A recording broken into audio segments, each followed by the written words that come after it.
Hello friends. Did you know nearly 80% of those who watch my videos aren't subscribed? If you enjoy these stories, please hit that subscribe button and leave a like. It really helps. Thank you for being here. By the way, where are you watching from? Let me know in the comments. The pine forests of East Texas pressed in on both sides of State Highway 259 as Royce Delaney guided his 18-wheeler through the winding backroads. At 46, Royce had been driving these routes for the better part of 2 decades, hauling everything from lumber to livestock through the thick woods that covered this corner of the state. Unlike the wide-open interstates he'd driven in his younger days, these narrow 2-lane roads demanded constant attention. Deer could leap out at any moment, and the shoulders dropped off sharply into drainage ditches that could swallow a car whole. It was just past 10 p.m. on a humid Thursday night in late September when Royce's engine began making a sound no trucker ever wants to hear, a metallic grinding that started soft but grew louder with each mile.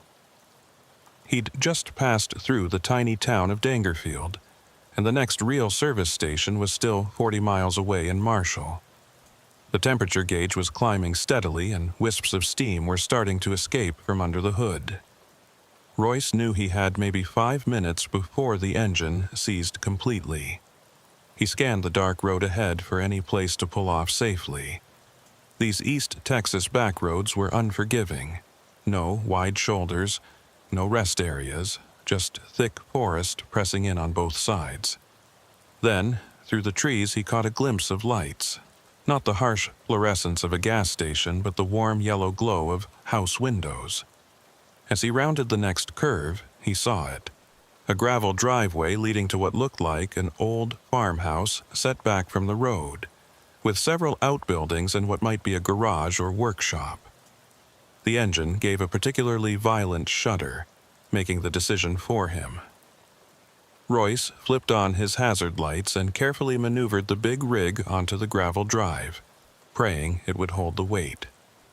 The truck made it about 50 yards before the engine finally gave out with a grinding halt, steam now pouring from under the hood in thick clouds. He was blocking the driveway, but there was no help for it. The truck wasn't going anywhere under its own power. Royce sat in the sudden silence for a moment, letting his eyes adjust to the darkness beyond his headlights. The farmhouse was maybe another 100 yards up the drive, a 2-story structure that had seen better days. Paint peeled from the siding, and the wraparound porch sagged in places. But lights glowed warmly in several windows, and smoke drifted from the chimney despite the mild September evening. Someone was definitely home. He grabbed his flashlight and climbed down from the cab, the humid East Texas air immediately making him sweat through his shirt. Crickets and tree frogs created a wall of sound from the surrounding forest. But underneath that natural chorus, he could hear something else. Music drifting from the house. Old music, the kind his grandmother used to play on her record player. Something about it made the hair on his arms stand up, though he couldn't say why.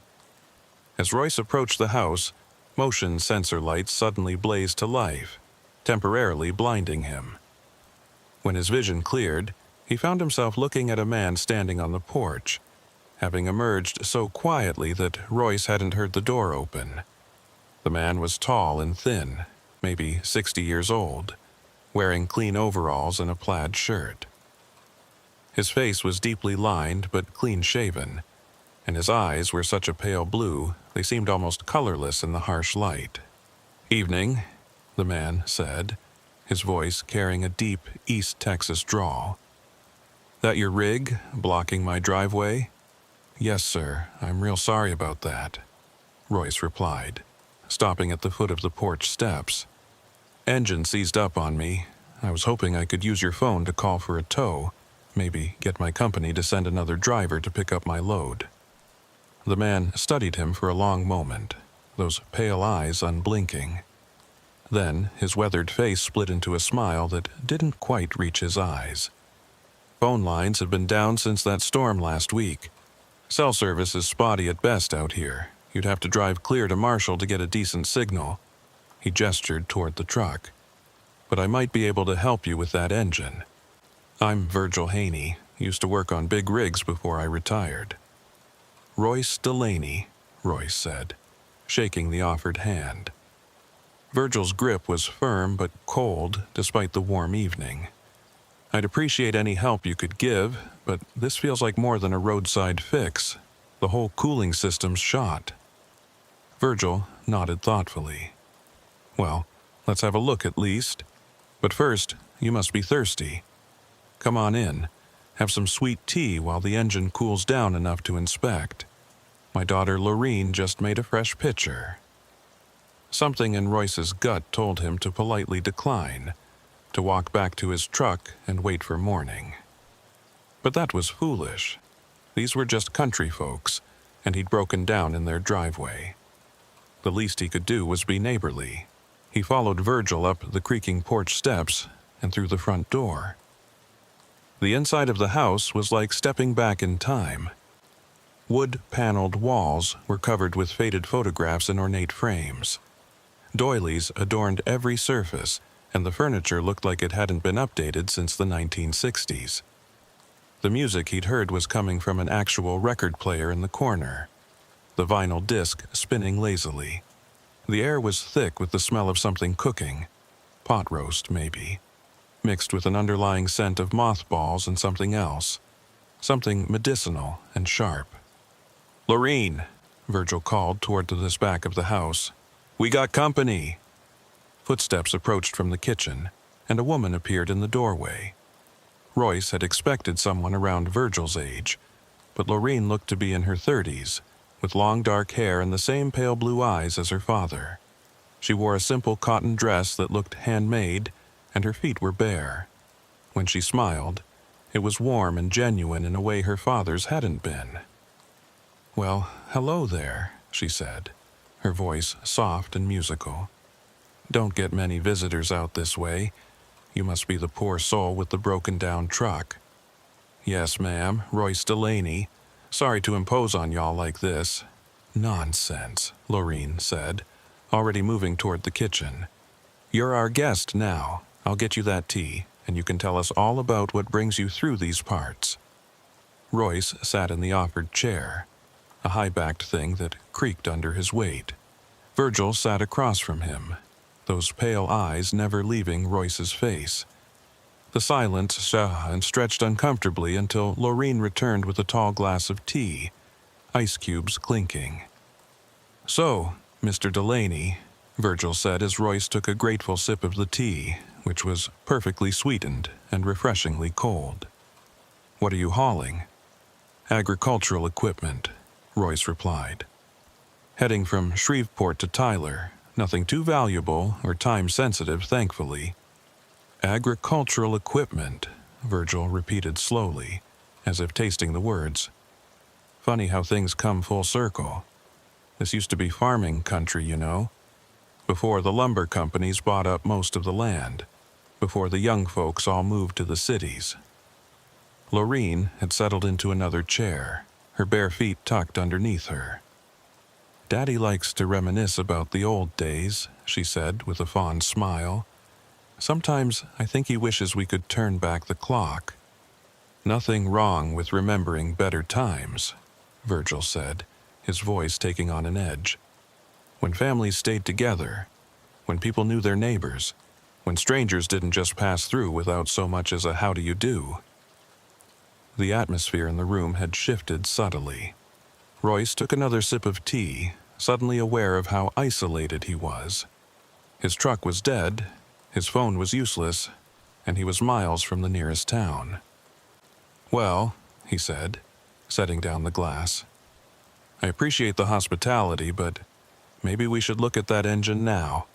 I don't want to keep y'all up too late." "Oh, it's early yet," Lorene said with a laugh that sounded slightly off, like she was remembering how laughter was supposed to sound. "We're night owls out here, aren't we, Daddy?" "That we are," Virgil agreed, standing with a groan. "Tell you what, Mr. Delaney, let me grab my tools, and we'll see what we can do about that engine. Lorene, Why don't you show our guests the workshop while I gather what we need?" Before Royce could protest that he could wait by the truck, Lorene was on her feet, gesturing for him to follow. "It's just out back," she said. "Daddy's quite proud of his setup." They walked through the kitchen, which was surprisingly modern compared to the rest of the house, all stainless steel appliances and clean countertops. But Royce noticed something odd. There were no windows. Every window frame had been boarded over from the inside, painted the same white as the walls so it wasn't immediately obvious. When he asked about it, Lorene's laugh was brittle. "Daddy's particular about privacy," she said, "and the morning sun was just too bright for my migraines." They exited through the back door into the humid night. The workshop was a large metal building about 50 yards from the house, well lit and humming with the sound of generators. As they approached, Royce could see through the open doors that it was indeed impressive. Tool chests, hydraulic lifts, and equipment that looked professional grade. But something else caught his eye. A truck parked in the back bay, covered with a tarp. "Daddy works on vehicles for folks sometimes," Lorene explained, following his gaze. "That one's been here a while. The owner never came back for it." She said it casually, but something in her tone made Royce's skin crawl. They entered the workshop, and Royce couldn't shake the feeling that something was off. It was too clean, for one thing. A working garage should have oil stains, scattered tools, the general disorder of regular use. This looked like it had been scrubbed down with industrial cleaners. The concrete floor was pristine, except for some dark stains near the drain in the center that looked older, ground in deep. "Your father must be quite the mechanic," Royce said, trying to keep his tone conversational. "Oh, he's good with his hands," Lorene replied, running her finger along a workbench. "He can take things apart and put them back together better than anyone. Cars, engines." She paused, meeting his eyes. "All sorts of things." Virgil appeared in the doorway carrying a large toolbox, his tall frame casting a long shadow. "Let's go have a look at your truck, Mr. Delaney. Lorene, why don't you go finish setting up for dinner? Our guest will be hungry after we get his rig sorted out." "But Daddy, I thought—" "Go on now," Virgil said firmly, and Lorene's demeanor changed instantly, becoming almost childlike in her obedience. "Yes, Daddy," she said quietly, hurrying back toward the house. Virgil watched her go, then turned to Royce with that not-quite-right smile. "She's a good girl, my Lorene. Been taking care of me since her mama passed. That was, must be 15 years now. Time does fly." They walked back to Royce's truck, Virgil carrying his tools with surprising ease for a man his age. The engine had cooled enough to open the hood, and Virgil made a show of examining the damage, making thoughtful noises and occasionally asking Royce to try starting it. After about 20 minutes, he straightened up, wiping his hands on a rag. "Well, Mr. Delaney, I've got good news and bad news. The bad news is your water pump's completely shot, and you've got a cracked head gasket. The good news is I might have the parts in my workshop. The bad news again is it's a good 8-hour job, minimum, and that's if everything goes smooth." Royce's heart sank. 8 hours meant spending the night here, and every instinct he had was screaming at him to get away from this place. Maybe I should just wait for morning, try to get a signal and call for a tow. "Nonsense," Virgil said, his tone brooking no argument. "You can't sleep in that truck with no power, and there's nowhere to walk to from here. Nearest town's 15 miles, and that's if you don't get lost in the woods. We've got a guest room, clean sheets, and Lorene's making her special pot roast. In the morning, we'll get you fixed up and on your way." The rational part of Royce's brain knew the old man was right. Walking 15 miles through unfamiliar forest in the dark was foolish, and sleeping in a dead truck would be miserable. But something about this place, these people, set off every alarm bell he had. "That's very kind, but I don't want to impose—" "No imposition at all," Virgil interrupted. "Truth is, we don't get much company out here. It'd be nice to have someone new to talk to over dinner. Lorene especially. She doesn't meet many people her own age." There was something in the way he said it that made Royce think of Lorene's bare feet, her homemade dress, the way she'd obeyed her father like a scared child rather than a grown woman. He thought of those boarded-up windows and the too-clean workshop with its dark stains by the drain. "I really should stay with my truck," Royce said. "Company policy and all. They've got valuable equipment in that trailer." Virgil's friendly expression faltered for just a moment, his pale eyes going flat and cold. Then the smile returned, wider than before. Of course. Can't be too careful these days. Tell you what, let me at least bring you out some dinner and a lantern, maybe a radio to keep you company. It's going to be a long, dark night otherwise. That would be appreciated, thank you."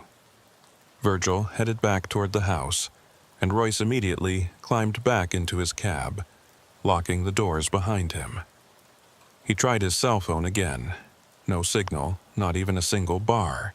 The CB radio was dead without engine power. He was completely cut off. Through the windshield he watched the house.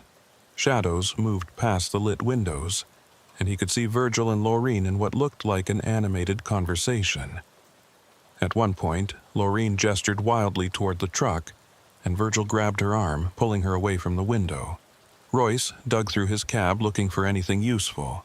He had a tire iron, a heavy flashlight, a knife in his lunchbox. Not much if things went bad, but better than nothing. He also found an old battery-powered radio in his emergency kit. It crackled to life, picking up nothing but static on most channels, but finally he found a weak signal from a station in Shreveport. Continues for missing truck driver Wallace Henley, who disappeared 3 weeks ago near Dangerfield. His truck was found abandoned on Highway 259 with no sign of struggle. This is the third driver to go missing in East Texas in the past 2 months. State police are asking anyone with information. The radio cut to static as the battery died. Royce's blood ran cold. 3 missing truckers, all in this area. And here he was, broken down in the driveway of an isolated farmhouse with people who made his skin crawl. A knock on the truck door made him jump. Lorene stood outside, holding a tray with a covered plate and a thermos. She was smiling, but in the light from the house, he could see she'd been crying. "Daddy said you wanted to eat out here," she called through the glass. "I brought you dinner." Royce cracked the door just enough to take the tray. "Thank you, Lorene. That's very kind."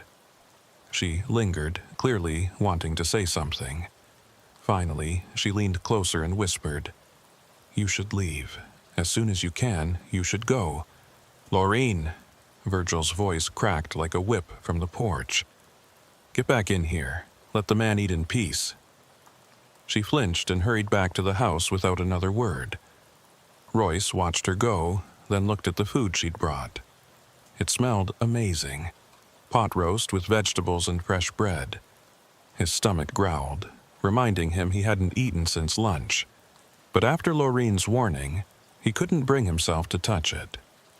The hours crawled by in the darkness of the cab. Royce dozed fitfully, jerking awake at every sound from the forest. Around 2 a.m., he woke to see lights moving through the trees behind the house. Flashlights or lanterns, several of them, moving in a line deeper into the woods. He couldn't make out who was carrying them, but the deliberate way they moved sent chills down his spine. By 3 a.m., exhaustion overtook caution, and Royce fell into a deeper sleep. He dreamed of being underground, surrounded by the smell of earth and decay, trying to claw his way to the surface while someone above laughed and shoveled more dirt onto him. He woke to bright sunlight and someone tapping on his window. Virgil stood there with a steaming mug of coffee and that same unsettling smile. "Morning, Mr. Delaney. Hope you managed some sleep." I've been in the workshop since dawn, and I think I found parts that'll work for your truck." Royce's mouth was dry. His back ached from sleeping in the seat, and he needed to relieve himself desperately. Against his better judgment, he opened the door and climbed down. The morning air was already thick with humidity, promising another scorching East Texas day. "There's a bathroom in the workshop," Virgil said, seeming to read his discomfort. "And Lorraine's making breakfast if you're hungry." "Just the bathroom, thanks," Royce said, following Virgil toward the metal building. In the daylight, the property looked less sinister. Just a run-down farmhouse with the usual collection of outbuildings and overgrown fields. But he noticed things he'd missed in the dark, like the fact that all the vehicles he could see, an old pickup, a sedan, even a riding mower, had flat tires, as if they'd been deliberately disabled. And the windows he'd thought were boarded up from inside were actually painted black. Every single one. The workshop bathroom was surprisingly clean, with industrial soap and paper towels. When Royce came out, Virgil was already under his truck's hood, working with practiced efficiency. Despite his unease, Royce had to admit the old man seemed to know what he was doing. "Found a water pump that'll fit with some modification," Virgil said without looking up. "The head gasket's trickier, but I can make something work. Should have you running by afternoon." "I appreciate this, Mr. Haney. What do I owe you?" "We'll settle up when the job's done," Virgil replied. "Why don't you go get some breakfast? Lorraine gets upset when folks don't eat her cooking." Royce didn't want to go back to that house, but he also didn't want to antagonize these people when his truck was in pieces. He walked slowly back to the farmhouse, noting details in the daylight. The place had once been well maintained. He could see the ghost of flower gardens, the remains of a painted fence. But neglect had taken over, leaving everything with an air of decay. Lorraine was in the kitchen, stirring something on the stove. She looked different in the morning light. Older, more tired, with dark circles under those pale eyes. She managed to smile when she saw him. "Morning, Mr. Delaney. How do you like your eggs?" "Scrambled's fine, thank you." He sat at the kitchen table, noting that here, too, every window was covered. "Lorraine, can I ask you something?" She tensed but nodded. "Last night you told me I should leave. What did you mean?"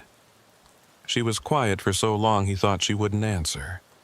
Then, speaking barely above a whisper, she said, "Daddy doesn't like people leaving. He gets upset when they try to go before he says they can." "Has he hurt people?" She turned to face him, and the look in her eyes was answer enough. "He's not a bad man," she said, as if trying to convince herself. "He just gets confused sometimes. Ever since Mama died, he gets confused about who should stay and who should go." "Lorraine, those missing truckers? You should eat your breakfast," she interrupted, setting a plate in front of him. "And then you should let Daddy fix your truck, and then you should drive away and never come back. Don't stop for anything, don't look back, and don't ever come this way again." The eggs were perfectly cooked, the toast buttered just right, but Royce could barely swallow past the lump in his throat. "Come with me," he said suddenly. "When I leave, come with me. I can take you somewhere safe." Lorraine's laugh was bitter. "There's nowhere safe from Daddy. Besides, someone has to take care of him. He's all I have left." She turned back to the stove. "The others didn't listen when I warned them. They tried to sneak away or fight back. You seem smarter than that, Mr. Delaney, so please, just do what Daddy says, and maybe you'll be the first one to drive away from here." "The first? How many?" The back door slammed open, and Virgil stood there, covered in grease and oil. His pale eyes moved between them, suspicious and cold. "Hope I'm not interrupting anything," he said, his tone making it clear he knew he was. "Just serving Mr. Delaney breakfast, Daddy," Lorraine said quickly. "Is the truck fixed?" Getting there, Virgil replied, still staring at Royce. Funny thing, though. I found something interesting in the truck's computer system. Seems Mr. Delaney here triggered a GPS alert when his engine failed. His company knows exactly where he is. Royce tried to keep his face neutral. His company's trucks did have GPS, but the system was notoriously unreliable, especially out in rural areas. Still, if it made Virgil think twice about doing anything stupid... They'll send someone if I don't check in by noon, Royce lied smoothly. Company policy for breakdowns. Virgil nodded slowly. Then we'd better get you fixed up before noon, hadn't we? He smiled, but there was something different about it now. A resignation, maybe, or disappointment. Come on back to the workshop when you're done eating. I could use an extra pair of hands. After he left, Lorene grabbed Royce's arm. He knows you're lying, she whispered urgently. He used to work for a trucking company before Mama died. He knows how the systems work. She glanced toward the door, then pressed something into his hand, a key. For the sedan out front. Tanks full, keys were in the ignition. When you get a chance, run. Don't worry about your truck, just run. What about you? I told you, there's nowhere for me to go. But maybe you can make it. Maybe you can... Lorene! Virgil's voice boomed from outside. Need you out here, girl. She squeezed Royce's hand once, then hurried outside. Through the window, one of the few not painted black, he realized, he could see them by the workshop. Virgil gesticulating angrily while Lorene stood with her head bowed. This was his chance.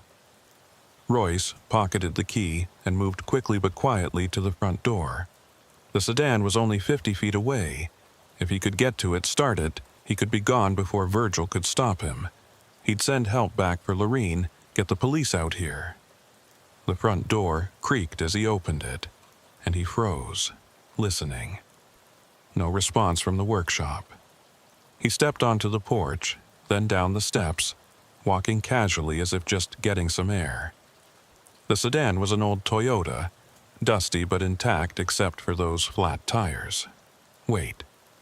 The tires. Lorene had said the tank was full, but she hadn't mentioned.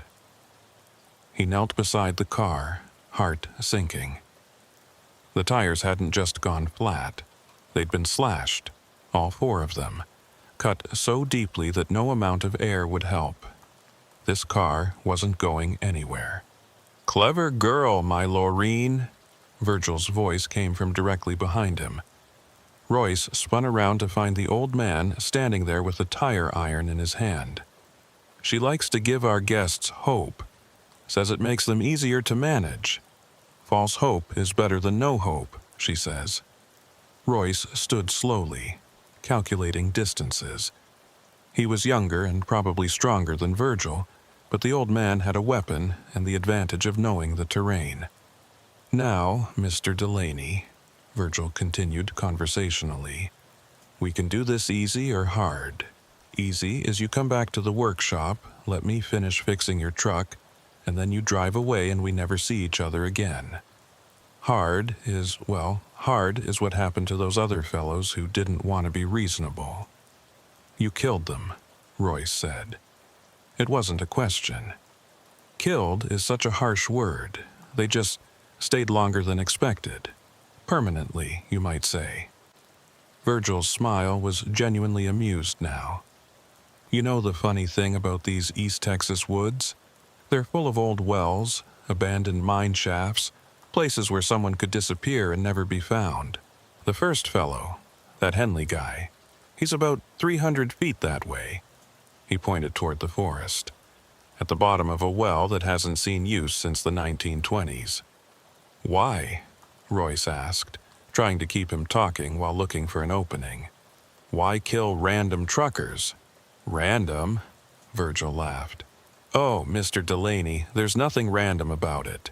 You all came here. You all broke down right in my driveway. What are the odds of that happening naturally? The implication hit Royce like a punch to the gut. You sabotaged the road. You did something to make trucks break down here. Just a little oil slick in just the right spot, Virgil admitted. Right on that curve about a mile back. Hit it at the wrong angle, which trucks always do because of how the road banks, and it sends a shock through the whole drivetrain. Sometimes causes immediate failure, sometimes takes a few minutes to manifest. Either way, by the time you're looking for a place to pull over, my driveway is the only option. That's insane. Why would you? Because Lorene needs company, Virgil said simply. She gets so lonely out here, just the two of us. After her mama died, she stopped going to town, stopped seeing people. Said she couldn't leave me alone, so I bring people to her. Truckers are perfect. Independent contractors, often alone. Sometimes not missed for days or weeks. But you kill them. Only the ones who try to leave wrong, Virgil corrected. I give everyone the same chance. Let me fix your truck, be polite to my daughter, and you can go. But some folks, they get scared. They try to run, they threaten us. Those ones have to stay. And how many have you let go? Royce challenged. Virgil's silence was answer enough. So no one actually gets to leave, Royce said. Well, you could be the first, Virgil offered, though his grip on the tire iron suggested otherwise.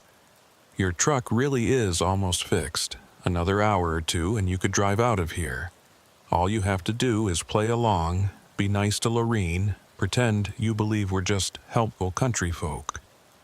It was a lie, Royce knew. Virgil had no intention of letting him leave, not after revealing all this. But maybe if he played along, he could find another opportunity. Okay, Royce said, raising his hands in surrender. Okay, let's go fix the truck.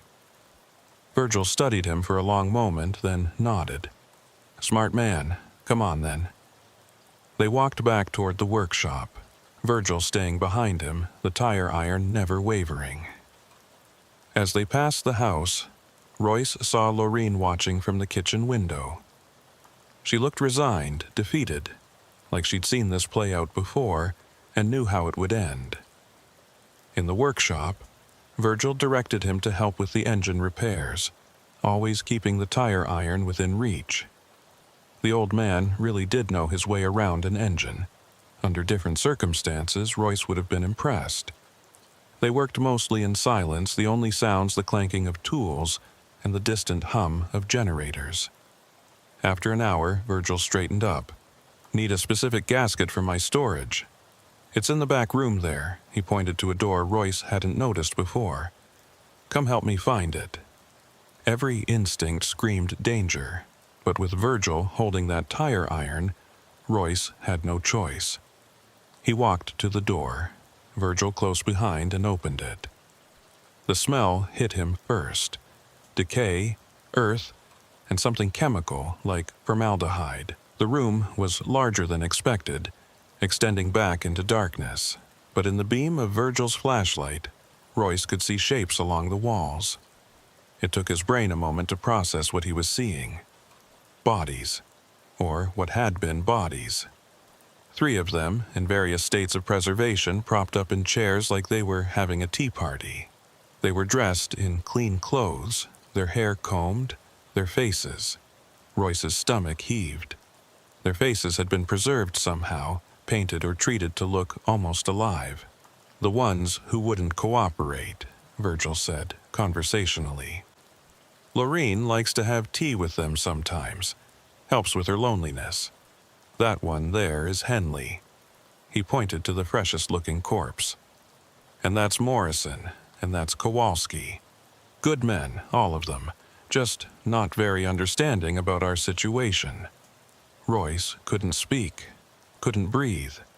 This was madness beyond anything he'd imagined. Now, Virgil continued, raising the tire iron. The question is, are you going to join them, or are you going to be reasonable? Royce's mind raced through options as he stood frozen in that chamber of horrors.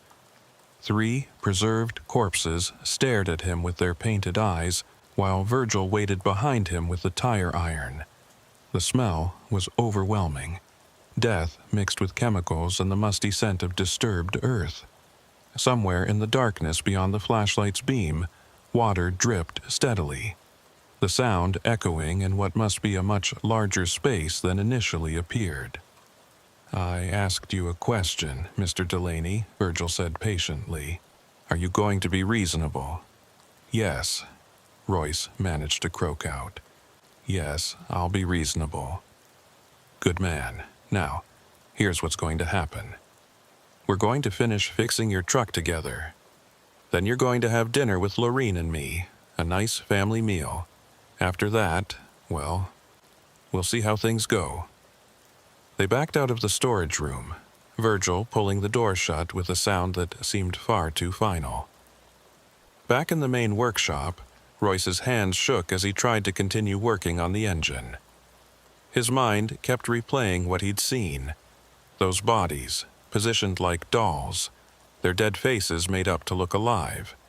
And Lorene had tea with them. Sweet, sad Lorene, who had tried to warn him, was just as insane as her father. "You're wondering about Lorene," Virgil said, reading his expression. "Whether she's part of this or a victim." Royce said nothing, focusing on tightening a bolt. "She's both," Virgil continued. "After her mama died, Lorene just broke. Started talking to her mama like she was still there, setting her place at dinner, leaving her bedroom exactly as it was. The doctors wanted to institutionalize her, but I couldn't let them take my baby girl. So I brought her home, and I've been taking care of her ever since. By killing truckers. By giving her what she needs," Virgil corrected sharply. "Company, stability. The illusion that the world hasn't changed, that people still visit, still care. Those men in there, they're her friends now. They'll never leave her, never abandon her like her mama did." The twisted logic of it made Royce's skin crawl. She knows they're dead. Part of her knows, but part of her doesn't. And that's the part that keeps her functioning. That's the part that can still smile, still cook breakfast, still pretend everything is normal. Virgil's voice took on a defensive tone. "I'm keeping my daughter alive the only way I know how." They worked in tense silence for another hour. The engine was actually coming together. Virgil hadn't been lying about his mechanical skills. Under different circumstances, Royce would have been grateful for the help. Now, he just wanted to survive long enough to get away from this nightmare. "There," Virgil finally said, stepping back. "Try starting her up." Royce climbed into the cab, turned the key. The engine rumbled to life, running smooth and strong. Relief and terror warred in his chest. The truck worked, but would he actually be allowed to leave in it? "Sounds good," Virgil called up. "Now shut her down and come inside for lunch. Lorene's been cooking all morning." "I should really get going. I insist." The tire iron was back in Virgil's hand, casual but present. "Besides, you need to let the engine run for a bit, make sure the repair holds. What's another hour or two?" They walked to the house, Royce acutely aware of Virgil behind him. Inside, the dining room table was set for 4. 4 plates, 4 sets of silverware, 4 glasses. Lorene stood by the table in a different dress, this one with tiny flowers printed on it, her hair freshly brushed and pinned back. "Oh, good, you're just in time," she said brightly, but her eyes were red-rimmed, puffy from crying. "I made chicken and dumplings, Mama's recipe." That's when Royce noticed the 4th chair wasn't empty. A woman's dress was draped over it, arranged as if someone was wearing it. A wig of gray hair was positioned where a head would be. A pair of glasses rested on the table in front of the place setting. "Mama, this is Mr. Delaney," Lorene said to the empty dress. "He's the trucker Daddy's been helping." Virgil sat down casually, as if this was perfectly normal. He gestured for Royce to take the remaining chair. Having no choice, Royce sat, trying not to stare at the grotesque tableau. "Mama's feeling quiet today," Lorene explained as she served the food. "She gets like that sometimes."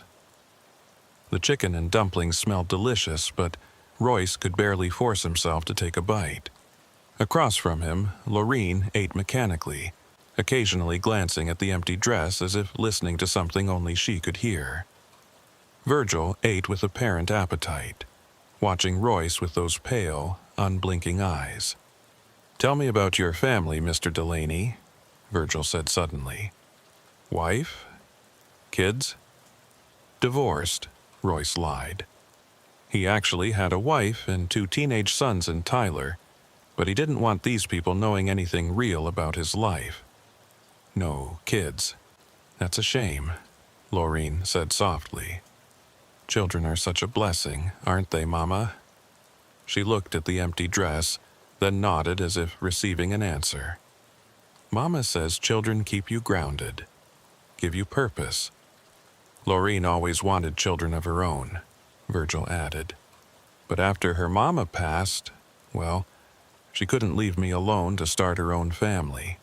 Such a devoted daughter. The best daughter, Lorene agreed. But there was something hollow in her voice. "I could never leave Daddy, or Mama." The meal continued in surreal normalcy. Virgil discussing the weather, Lorene occasionally addressing the empty dress, Royce trying to eat enough to avoid suspicion while his stomach churned with anxiety. Through the window, he could see his truck parked outside, so close yet impossibly far away.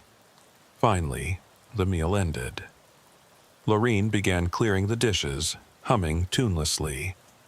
Virgil leaned back in his chair, studying Royce. "You did well," he said quietly. Not everyone can handle Lorene's peculiarities with such grace. "She needs help," Royce said, matching his low tone. "Professional help." "She needs her family," Virgil countered. "And the friends we provide for her. The dead truckers, you mean. They're not dead to her. In her mind, they're just very quiet guests who never leave." Virgil stood. "Come on, let's test that engine properly. Take her for a spin down the driveway and back." This was it, his chance. Once he was in the truck, he could floor it, crash through any barrier they might have at the end of the driveway, get to the main road. But Virgil was already shaking his head, reading his thoughts. "I'll be riding with you, of course, just to make sure everything's running smooth." They walked to the truck, Virgil climbing into the passenger seat before Royce could object. The tire iron rested across his lap, a clear threat. "Go ahead," Virgil said. "Start her up." Royce turned the key, and the engine purred to life. He put it in gear and slowly drove down the gravel driveway. About 100 yards from the house, Virgil told him to stop. "See that?" He pointed to a gap in the trees. "That's the old logging road. Goes about 2 miles back into the forest before it dead ends at the old Haney family cemetery. That's where Lorene's mama is buried, where I'll be buried someday." He paused. "Where those fellows in the workshop will be buried, once Lorene doesn't need them anymore." "And me?" Royce asked. "Am I going to end up in that cemetery?" Virgil was quiet for a long moment. "I haven't decided yet. You're different from the others. You didn't panic, didn't try to fight right away. You were kind to Lorene even after you knew something was wrong. That counts for something. Then let me go. I'll drive away and never tell anyone about this place. You know I can't do that. You've seen too much. The only question is whether you leave vertical or horizontal." Virgil pointed back toward the house. "Turn around, let's go back." As Royce turned the truck around, he noticed something. Fresh tire tracks leading onto that logging road. Multiple sets, recent. Someone else had been here, and recently. Back at the house, Virgil directed him to park the truck but didn't take the keys. "Leave it running," he said. I want to check something in the engine." They both got out, and Virgil popped the hood again, peering inside. Royce stood beside him, trying to look interested while actually scanning for any opportunity to run. That's when he heard it. Sirens in the distance, getting closer. Virgil heard them too. His face went pale, then flushed with anger. "What did you do?" "Nothing, But Virgil was already moving, faster than Royce would have thought possible for his age. The tire iron swung through the air, and Royce barely ducked in time. He stumbled backward and Virgil advanced, raising the weapon again. The sirens were definitely closer now, multiple vehicles from the sound of it. Virgil's eyes darted between Royce and the road, calculating. "Laureen," he shouted, "get out here, we need to go." The front door burst open, and Laureen appeared.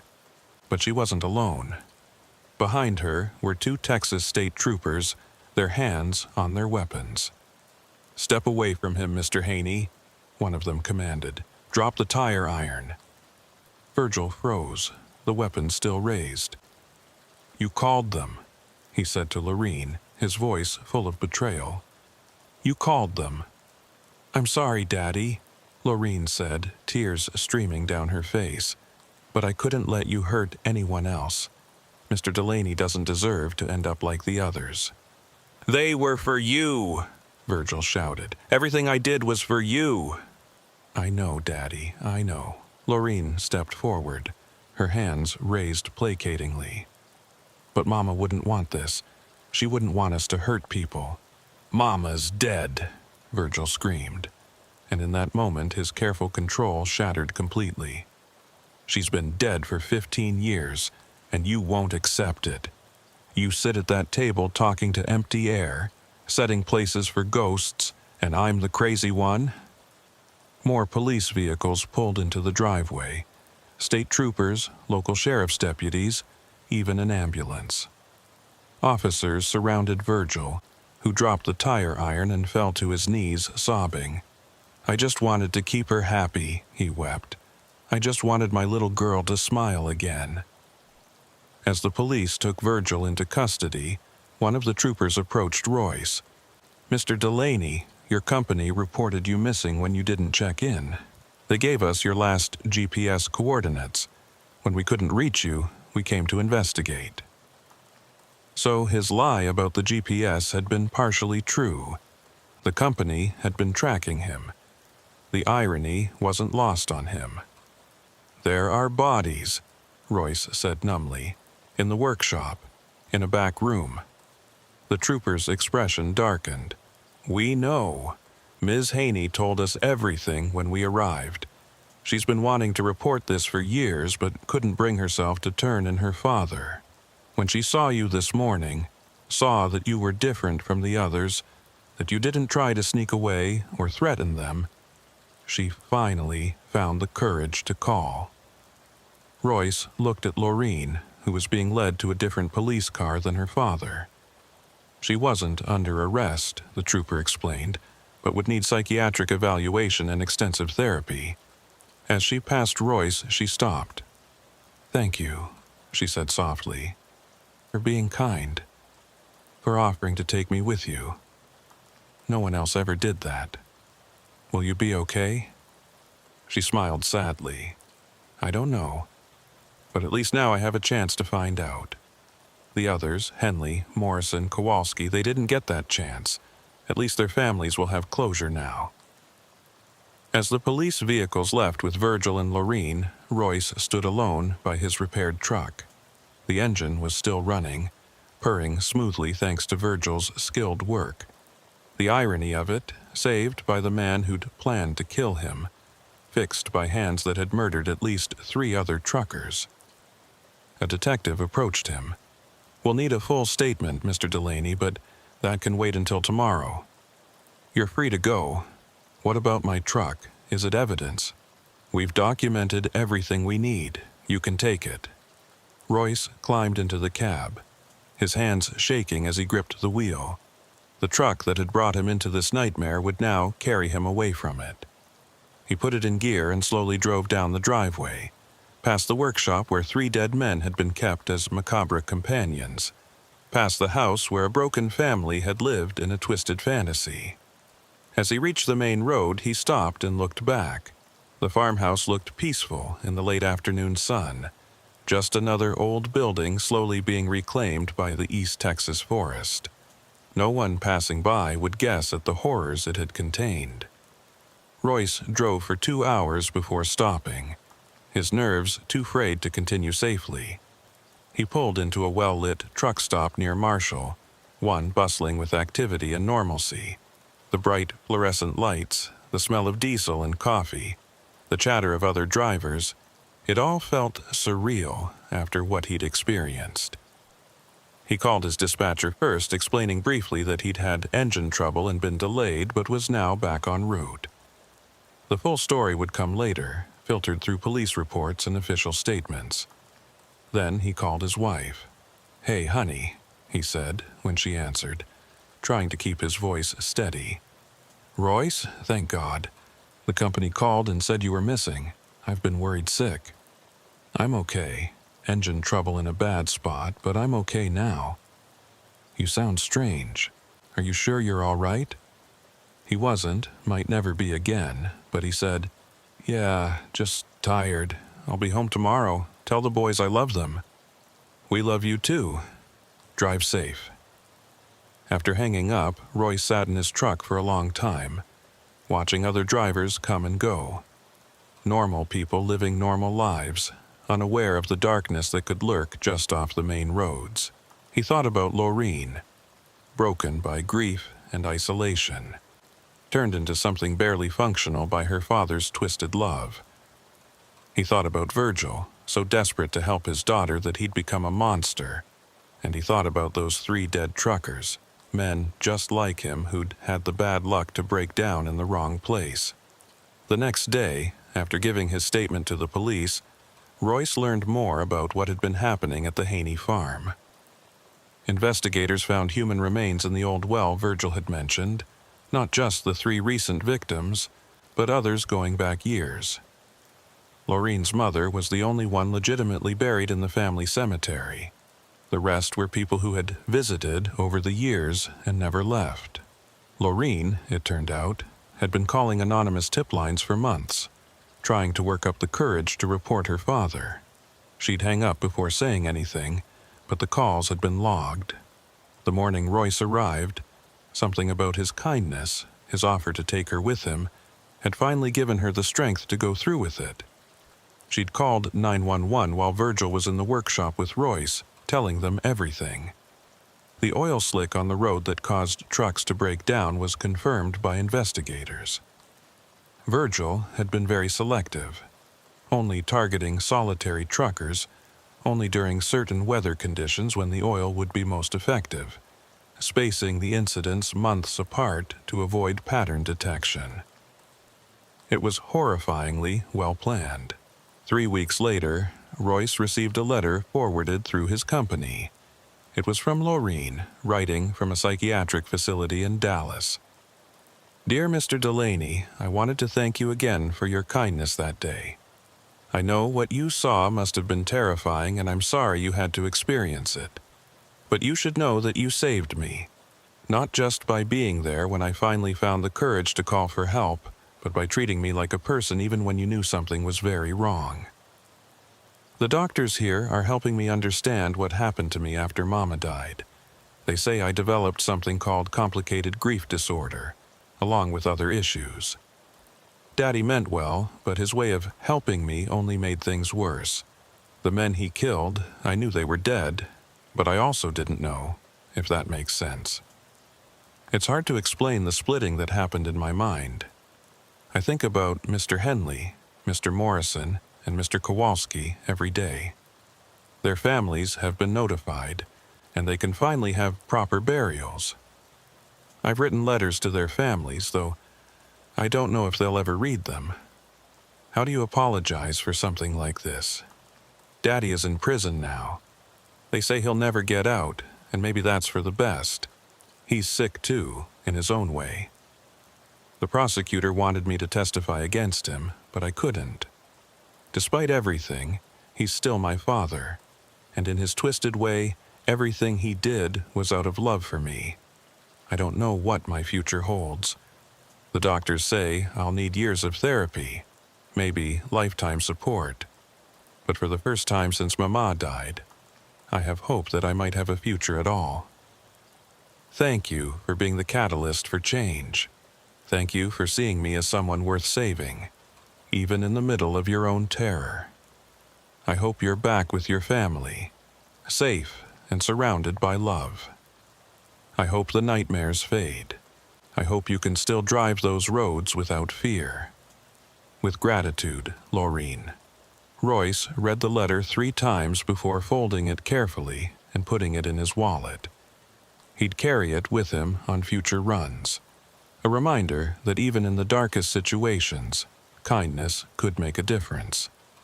But he never drove Highway 259 again. The company understood, rerouting him to other territories without question. The official reason was trauma from the incident, but Royce knew it was more than that. It was the knowledge that every small town, every isolated farmhouse, every helpful stranger could be hiding something monstrous. The safe, predictable world of highways and truck stops had been forever tainted by his glimpse behind the curtain of normalcy.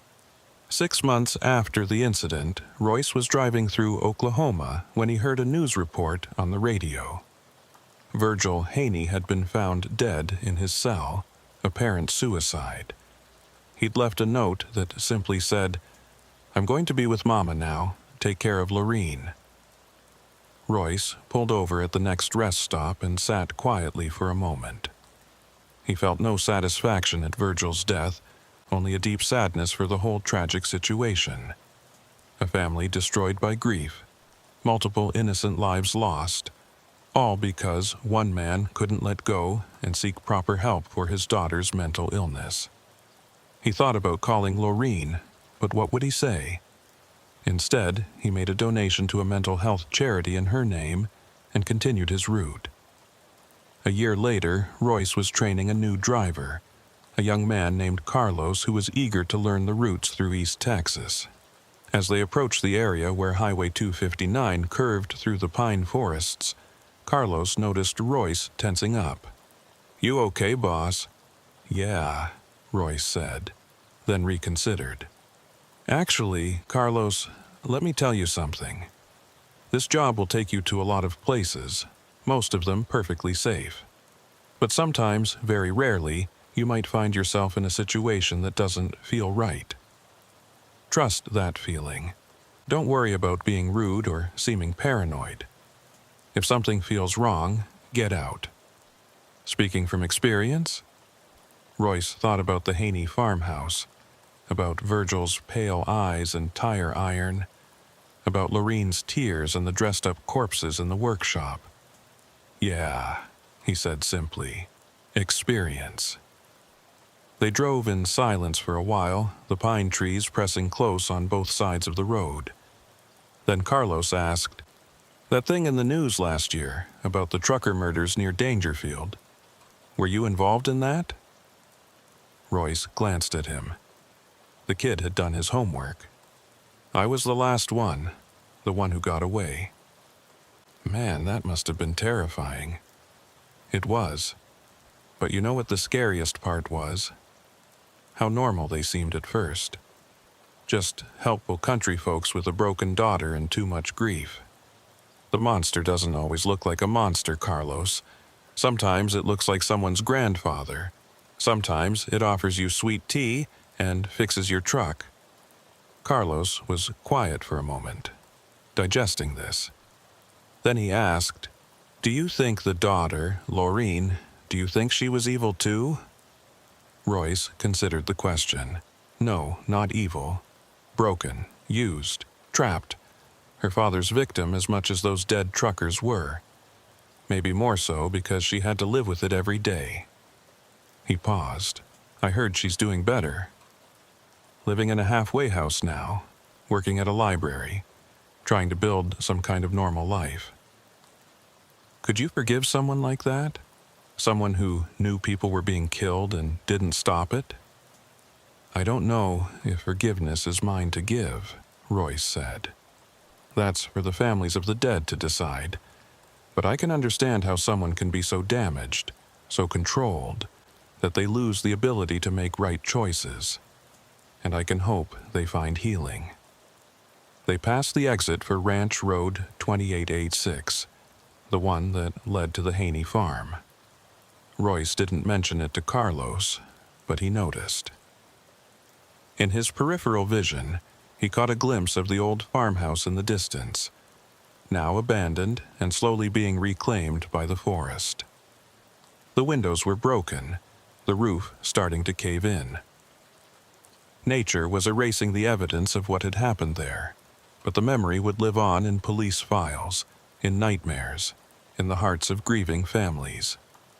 5 years after that night at the Haney farm, Royce retired from trucking. His sons had graduated college, his wife was ready for him to be home more, and he'd saved enough to live comfortably. At his retirement party, fellow drivers asked him to share his wildest story from the road. He could have told them about the ice storm in Montana that nearly sent him off a cliff, or the time he'd helped deliver a baby at a rest stop in Arizona, or any number of close calls and strange encounters from 25 years on the road. Instead, he raised his beer and said, "Here's to all the drivers who didn't make it home. Here's to the ones whose stories we'll never know. And here's to getting home safe, every single time." They toasted, not knowing the weight behind his words. Later that night, his wife found him on the porch, looking at the stars. "You're thinking about that family again, aren't you?" she said.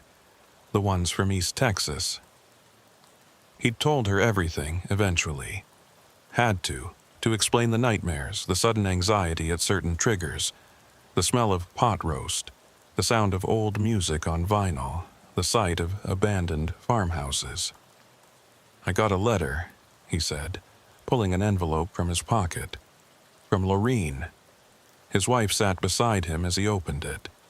The handwriting was steadier than before, the message brief. "Mr. Delaney, 5 years of therapy, medication and hard work. 5 years of facing what I allowed to happen, what I participated in through my silence and compliance. I don't expect forgiveness. I haven't even forgiven myself. But I wanted you to know that I volunteer now with a group that helps families of missing persons.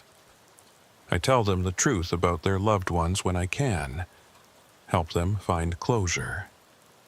I also wanted you to know that the 3 men, Mr. Henley, Mr. Morrison, and Mr. Kowalski, have all been properly buried by their families. I attend their graves every year on the anniversaries of their deaths. Sometimes family members are there. Some speak to me, some don't. I respect whatever they need. I'm including a photo of the memorial that was erected at the site of our old farm." The state bought the property and turned it into a small memorial park. It lists the names of all the victims found there, 11 in total, going back 20 years. Daddy had been doing this long before Mama died. Her death just changed his methods. "I hope you've found peace. I hope the roads feel safe again. I hope your family knows how lucky they are to have you come home. Lorene, P.S. They're making a documentary about what happened. They want to interview me, but I wanted to check with you first. You were the one who survived. Your story matters most." Attached was a photo of a simple stone memorial with 11 names carved into it. At the bottom was inscribed, "For those who traveled far from home and never returned. May their memories guide us toward light."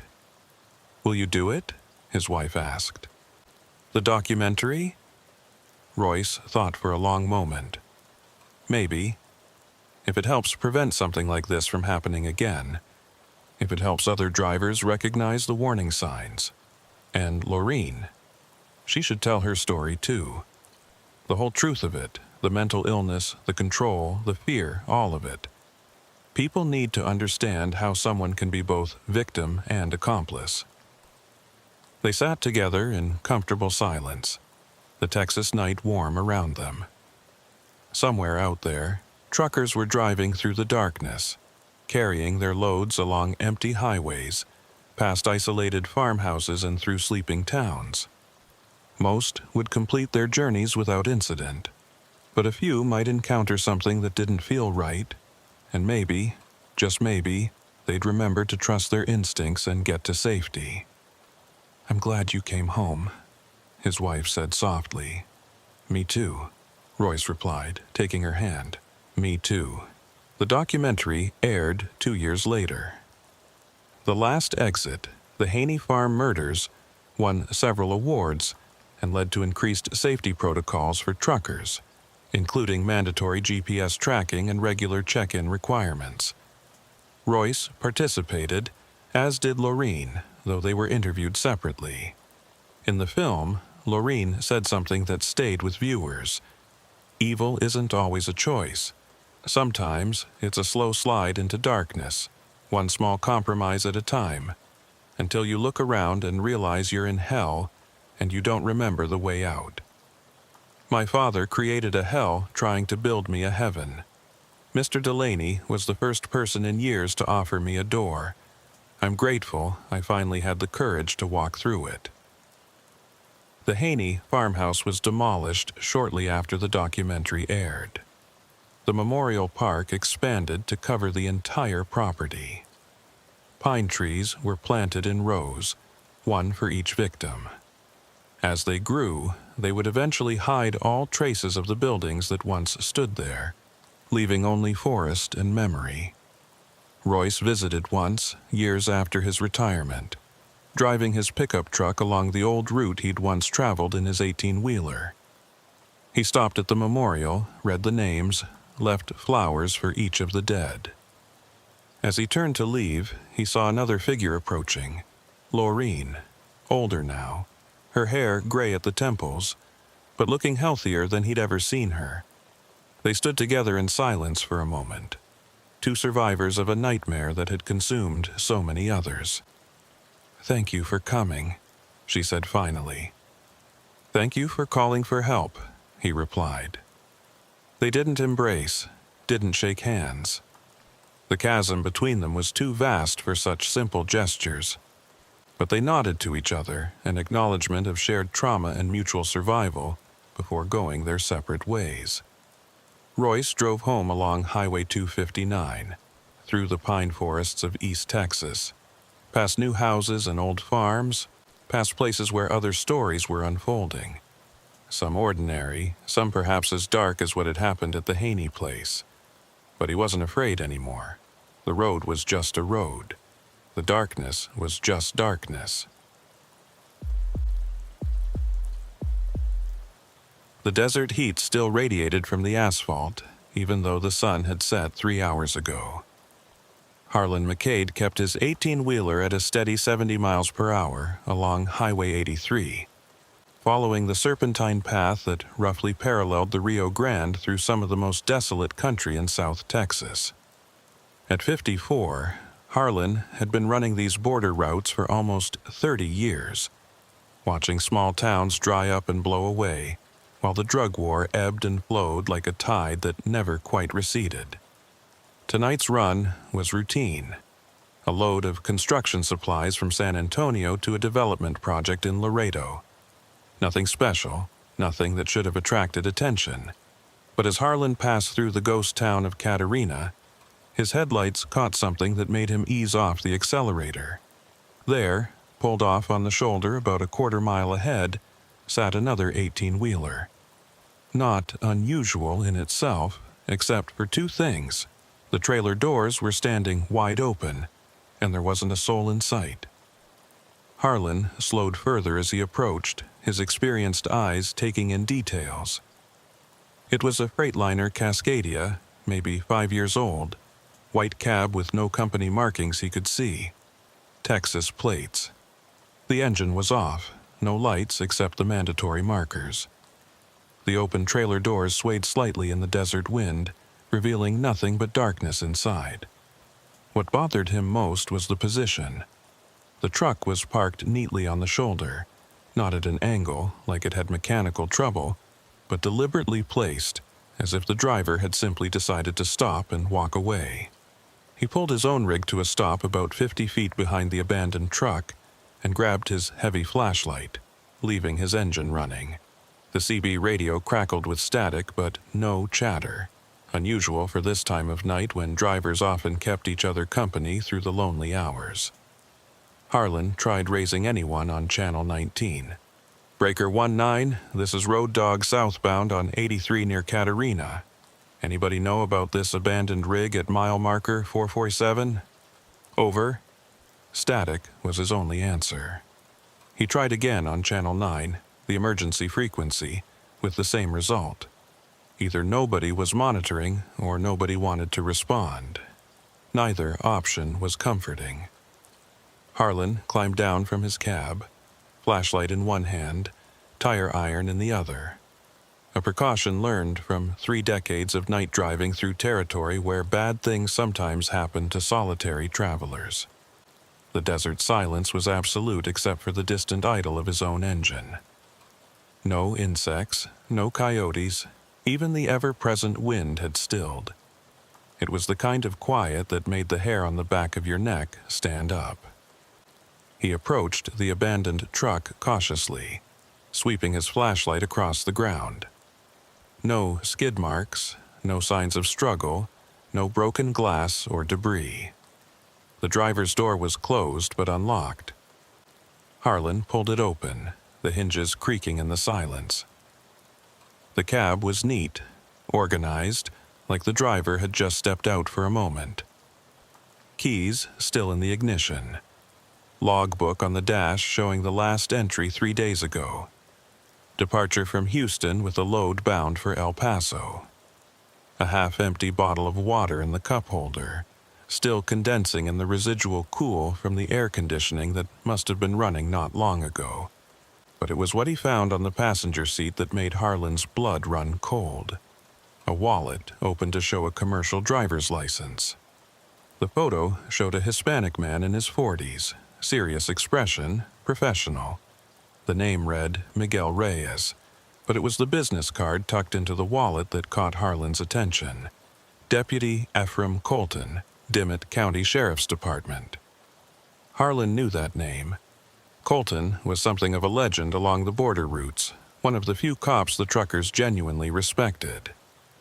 Straight arrow, never took bribes, had a reputation for actually helping drivers in trouble instead of just looking for violations to ticket.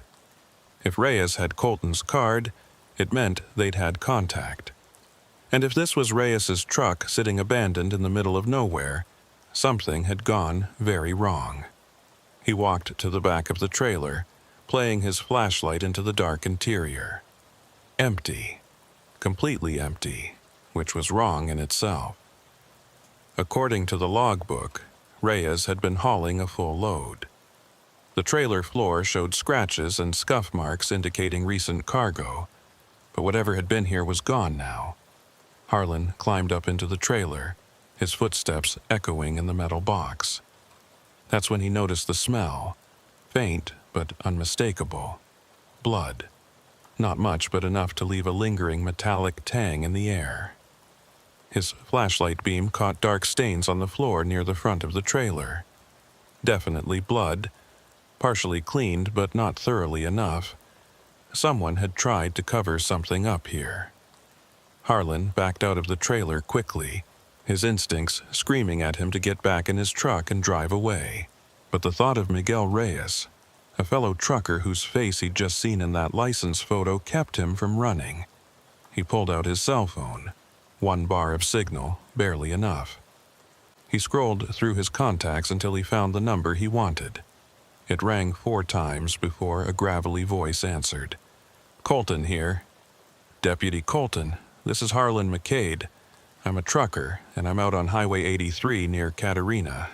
I found an abandoned rig that belongs to a driver named Miguel Reyes. Your business card was in his wallet." There was a long pause. When Colton spoke again, his voice was sharp, alert. "McCade, you said? Where exactly are you?"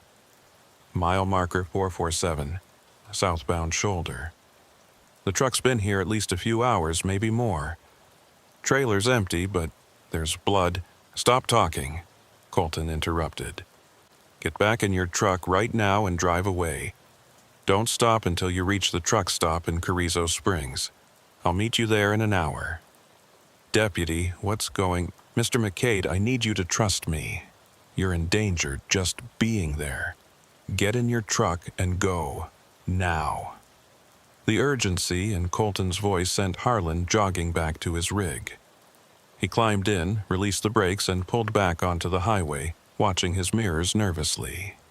As he accelerated away from the abandoned truck, he caught a glimpse of headlights in the distance behind him, approaching fast with no running lights, just the white glare of high beams. He pushed harder on the accelerator.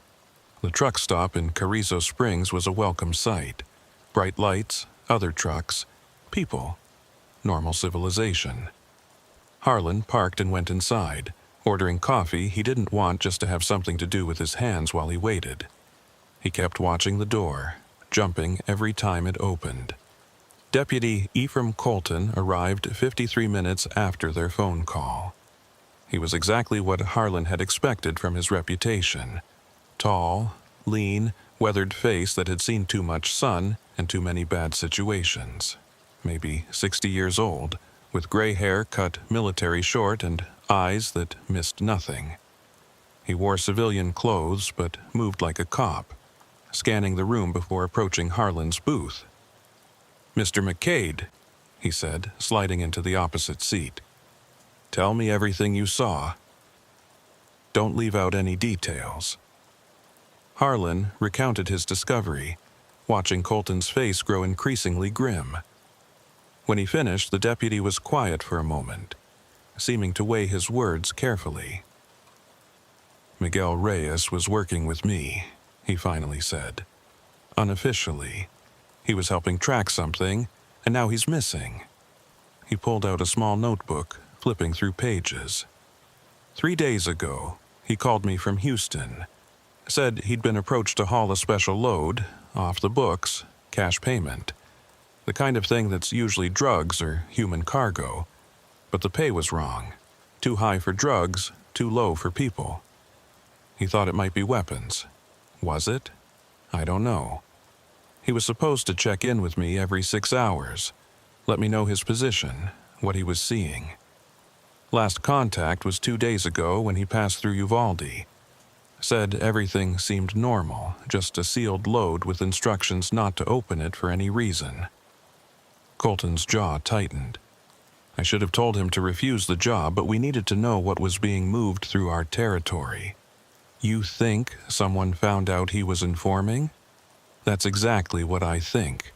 And now you've seen his truck, which means you're a witness to whatever happened. Colton leaned forward. "Mr. McCade, I need to ask you something, and I need you to be honest. Will anyone know you stopped there?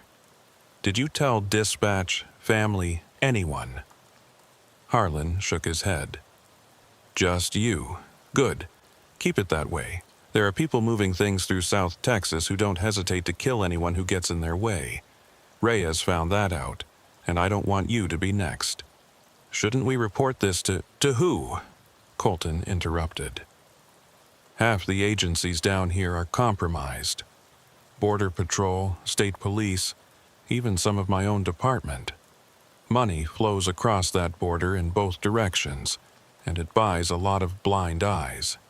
He stood. "I'm going to check out that truck, see if there's anything that tells us what happened to Miguel. You're going to continue your run to Laredo and forget you ever saw anything. Understood?" Harlan wanted to protest, but the look in Colton's eyes stopped him. This was bigger than just an abandoned truck. "What about Reyes's family?" "No family. That's why he was willing to take these risks." Colton pulled out a business card, writing something on the back. "That's my personal cell. If anyone approaches you about this, if you see anything unusual, you call me immediately. And Mr. McCade, be careful. These people have eyes everywhere." Colton left, and Harlan sat nursing his cold coffee for another 20 minutes before returning to his truck. The drive to Laredo was uneventful, but he couldn't shake the image of that abandoned rig, doors open to the desert night, blood on the trailer floor. Somewhere out there, Miguel Reyes was either dead or wishing he was. He made his delivery in Laredo the next morning and picked up a return load to San Antonio, produce from the Mexican farms that fed half of Texas. It was a familiar run, one he'd made hundreds of times, but today, everything felt different. Every vehicle that lingered too long in his mirrors made him nervous. Every unmarked road leading into the brush reminded him that people disappeared out here all the time. He was about 30 miles north of Laredo when he noticed the helicopter. It was flying low, parallel to the highway, the kind of black, unmarked aircraft that could belong to any of a dozen agencies or none of them. It stayed with him for 5 miles before veering off to the west, disappearing into the heat haze. Harlan told himself it was nothing, just border surveillance, routine, but his hands were sweating on the wheel. That evening, he stopped at a truck stop in Cotulla to fuel up and grab dinner. While he was eating, his phone buzzed with a text from an unknown number. "Check your trailer." Harlan's blood ran cold. He abandoned his half-eaten meal and walked quickly to his truck, circling it carefully. Everything looked normal, seals intact, no signs of tampering. But when he climbed up and opened the trailer doors, his flashlight illuminated something that shouldn't have been there. A cardboard box, about the size of a filing cabinet, sitting among the pallets of produce. It hadn't been there when he'd loaded in Laredo. He'd supervised that personally. He climbed into the trailer and approached the box cautiously. No markings, no labels, just plain brown cardboard sealed with tape. His phone buzzed again. "Deliver as normal, no stops, no inspection, $50K in your account tomorrow."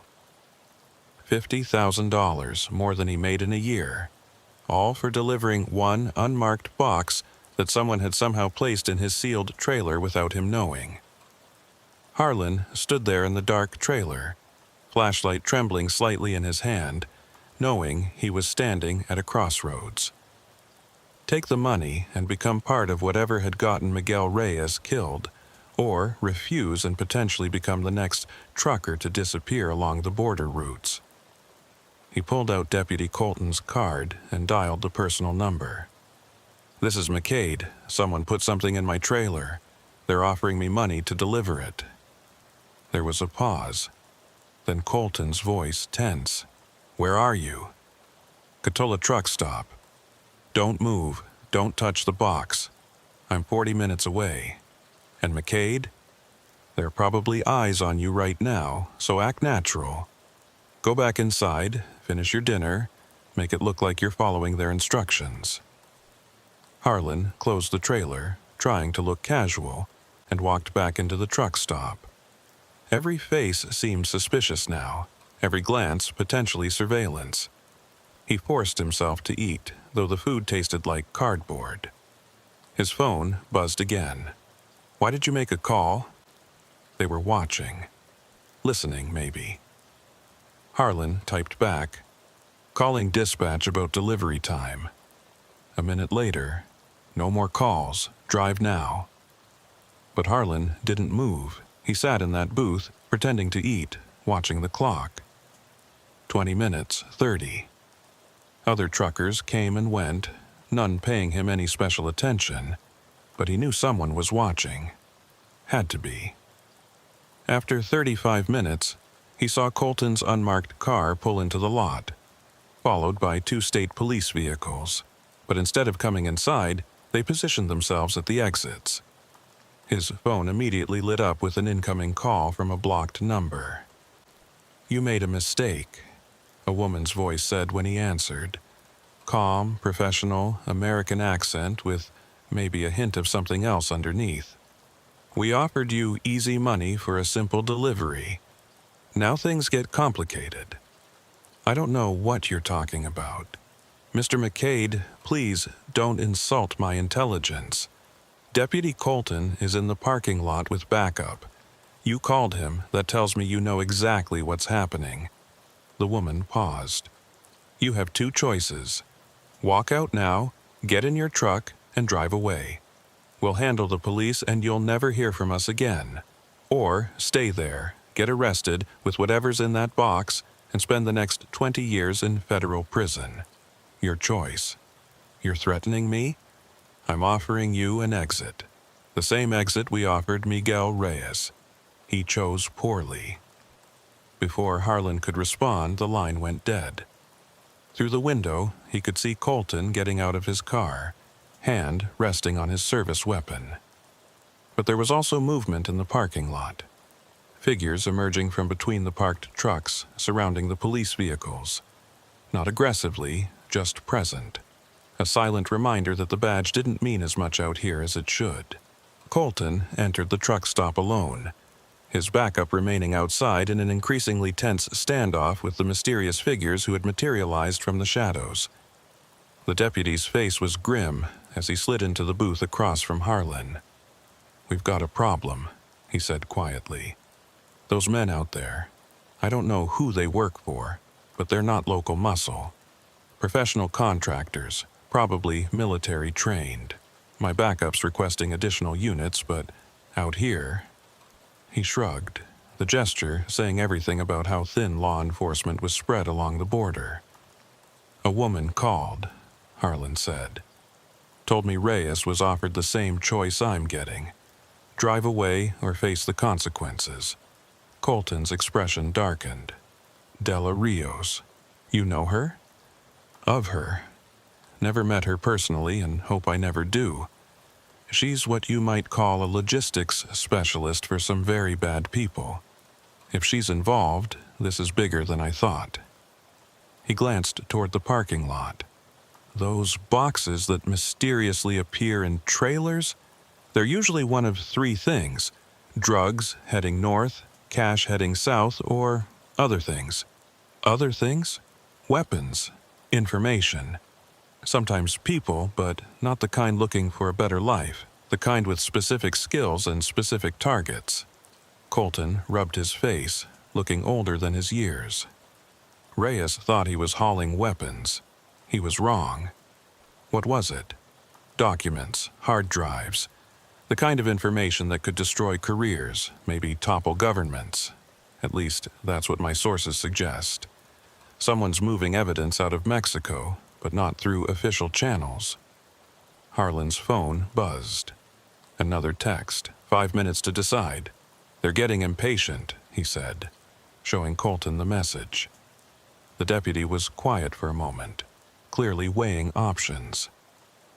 "Mr. McCade, I'm about to suggest something that goes against every oath I've taken as a law enforcement officer. But sometimes the system is so broken that working within it just gets good people killed."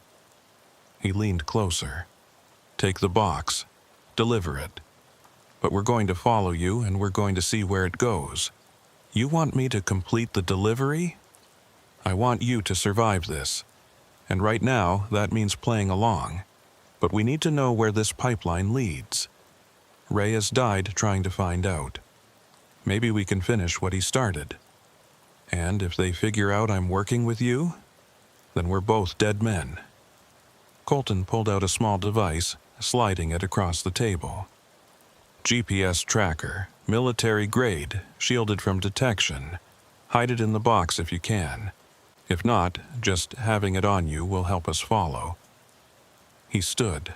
"I'm going to walk out of here and tell my backup we got bad information, that there's nothing here. The moment we leave, you get in your truck and drive. Follow their instructions exactly. What about the money they offered? Take it. Don't taking it would be suspicious. We'll deal with that later." Colton paused at the door.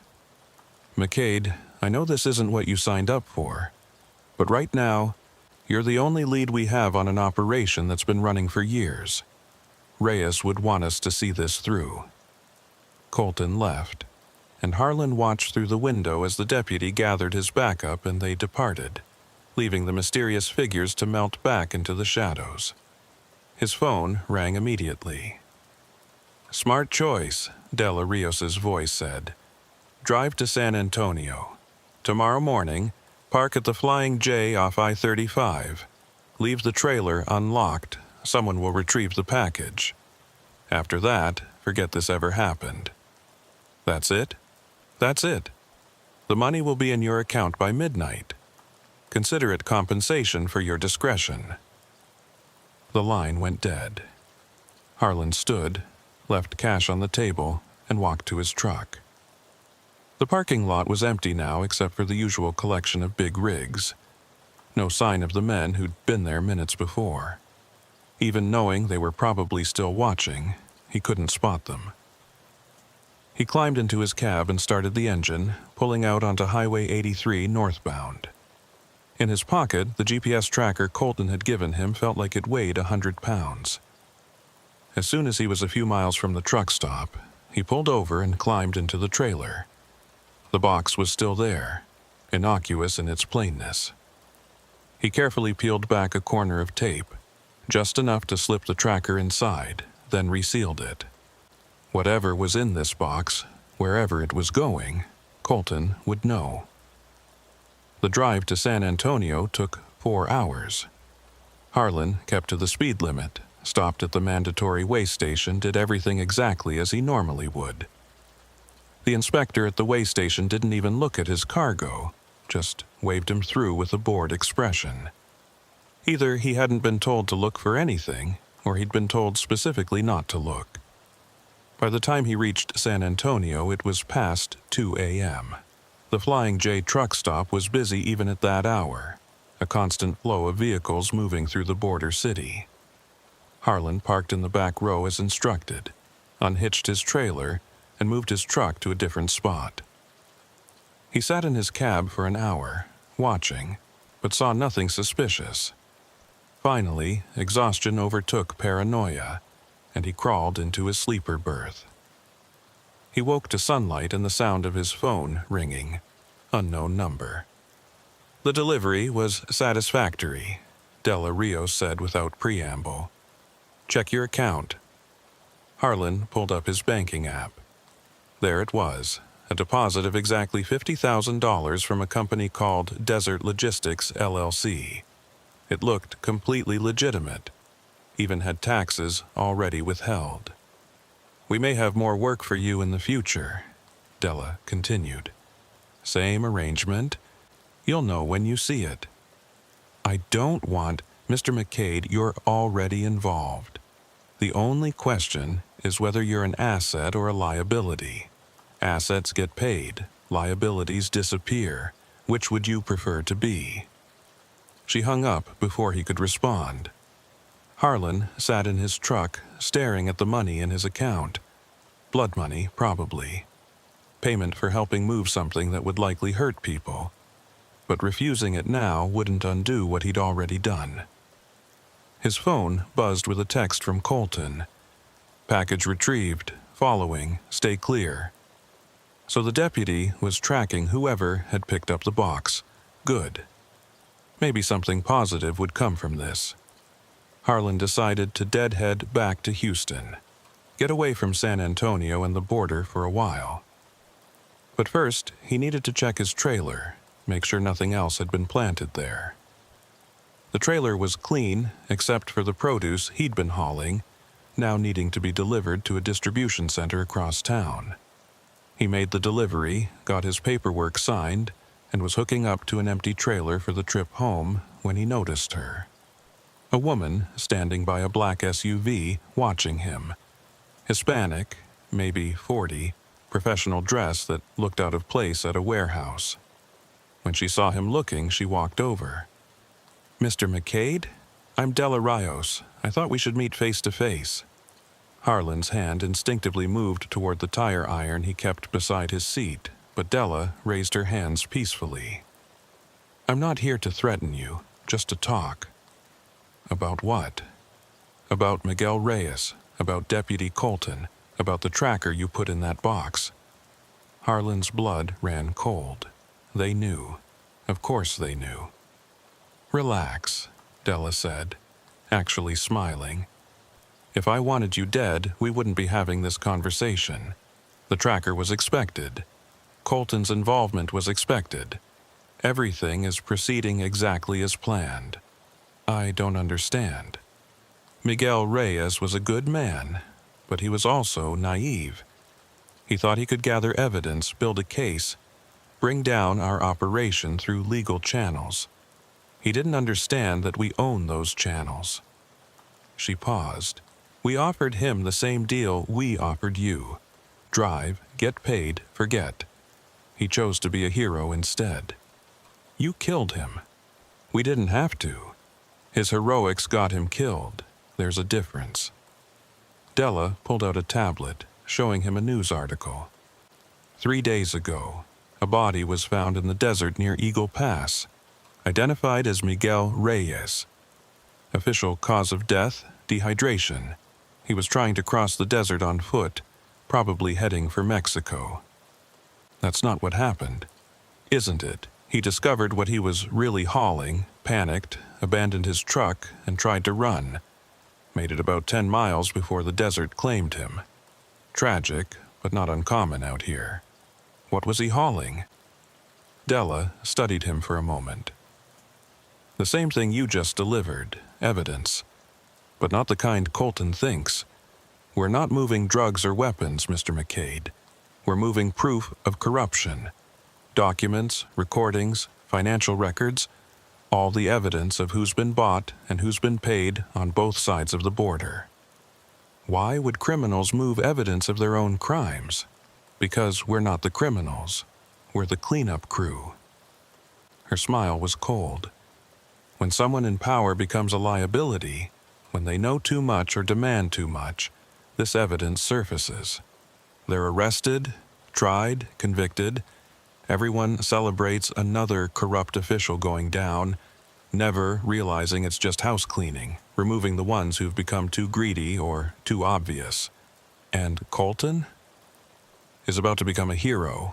The tracker will lead him to a warehouse full of evidence against 3 very corrupt officials in the DEA. He'll get the credit, probably a promotion. Meanwhile, the real operation continues, now with 3 fewer liabilities to worry about. Harlan felt sick. So, I helped you? You helped everyone. The bad guys go to jail, the good guy gets rewarded, and the system keeps functioning.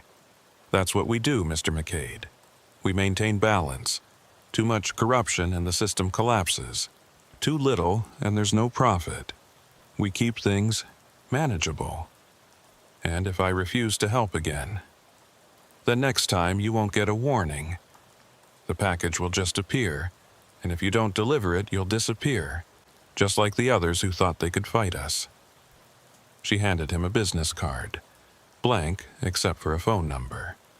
But if you're smart, you'll see this for what it is, an opportunity. $50,000 for one night's work. How many runs would you have to make to earn that legally? She walked back to her SUV and drove away, leaving Harlan standing in the warehouse lot, holding the card. His phone buzzed.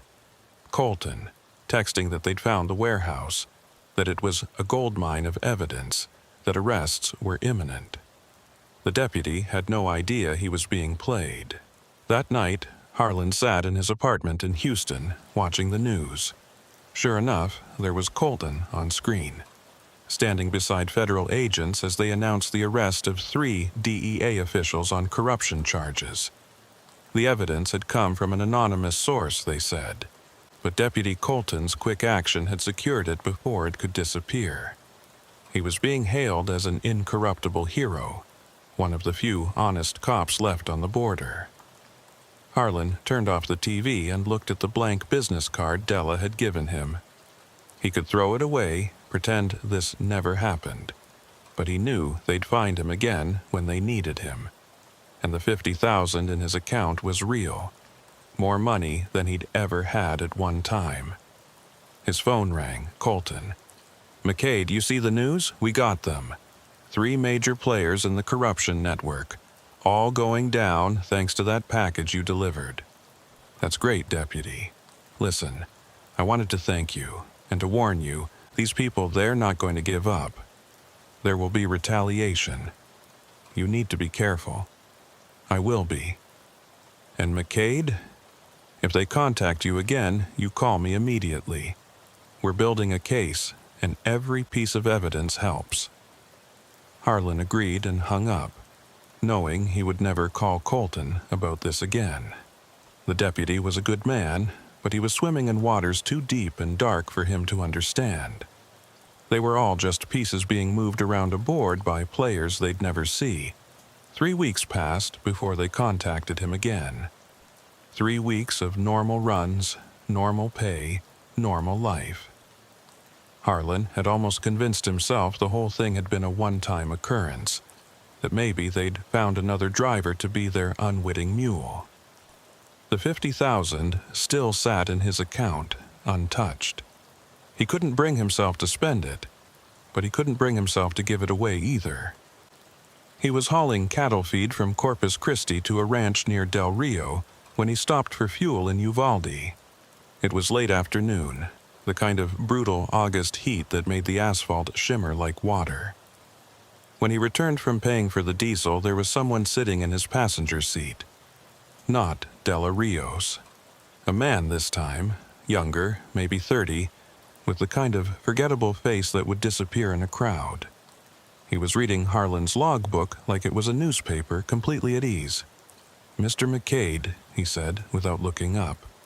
"You're behind schedule. Who the hell are you?" "Someone who needs a package delivered.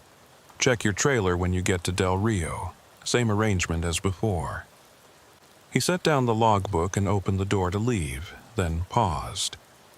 "Oh, and Deputy Colton has been asking questions about you. Seems he thinks you might be more involved than you let on. You might want to handle that." Then he was gone, vanishing into the heat haze between the trucks. Harlan sat there, engine idling, air conditioning fighting a losing battle against the Texas sun. Colton suspected him. Of course he did. The deputy wasn't stupid. One miraculous tip might be luck, but if packages kept appearing. He drove to Del Rio, trying not to think about what might be waiting in his trailer. When he arrived at the ranch and opened the doors to unload the feed, there it was. Another box, identical to the first, tucked behind the pallets. His phone immediately buzzed with instructions. Drive to El Paso, park at the Love's travel stop off I-10, leave the trailer unlocked. This time he didn't call Colton, didn't plant a tracker, just drove. But as he headed west on I-10, he noticed he was being followed. A white pickup truck, maintaining perfect distance, never passing, never falling back. It stayed with him for 50 miles before his phone rang. "Pull over at the next rest area." Colton's voice tight with anger. Harlan considered ignoring him, just driving on, but he knew that would only make things worse. He pulled into the rest area near Fort Stockton, the same one where Buck Rollins had encountered his own nightmare years before, though Harlan didn't know that story. Colton was out of his truck before Harlan had even set his brakes, striding over with barely controlled fury. "Open the trailer," he commanded. "I can't do that. It's sealed cargo. Open it, or I'll get a warrant." "On what grounds?" "On the grounds that you've been in contact with known smugglers, that you've received large cash payments from shell companies, and that Miguel Reyes's blood was found in your trailer." Colton's hand rested on his service weapon. "Yeah, we processed your truck that night in Cotula. Found traces of blood that match Reyes. So either you open that trailer voluntarily, or I arrest you for murder." It was a bluff. Had to be. The trailer had been clean, but Harlan couldn't be sure, and Colton looked ready to make good on his threat. He climbed out and walked to the back of the trailer, breaking the seal and opening the doors. The box sat there, innocuous as before. Colton climbed up and examined it, taking photos, checking for any identifying marks. "What's in it?" he asked. "I don't know." "Don't lie to me, McCade. you're working with them. The payment hit your account 3 weeks ago. I've been monitoring your finances. That's illegal without a warrant. So is smuggling." Colton pulled out a knife, cutting through the tape on the box. Inside were files, hundreds of them, and what looked like hard drives. The deputy pulled out one of the files, scanning through it. His face went pale. "Jesus Christ," he whispered. These are witness statements, protected witness statements from the Marshal Service." He looked up at Harlan. "Do you have any idea what this is? These are people in witness protection, people who testified against the cartels. Names, locations, new identities." Harlan felt sick. "I didn't know. If this gets to the cartels, dozens of people die. Families, children." Colton pulled out his phone, started to dial, then stopped. His expression changed from anger to calculation. "Wait, why would they move this through you? They have to know I'm watching." That's when they both heard it. Vehicles approaching fast, no sirens, just the roar of engines. 3 black SUVs burst into the rest area, surrounding them. Men in tactical gear emerged, weapons drawn but not aimed, not threatening, just present. One of them, clearly the leader, approached with his hands visible. "Deputy Colton, Mr. McCade, I'm Agent Torres with the DEA. We need to talk."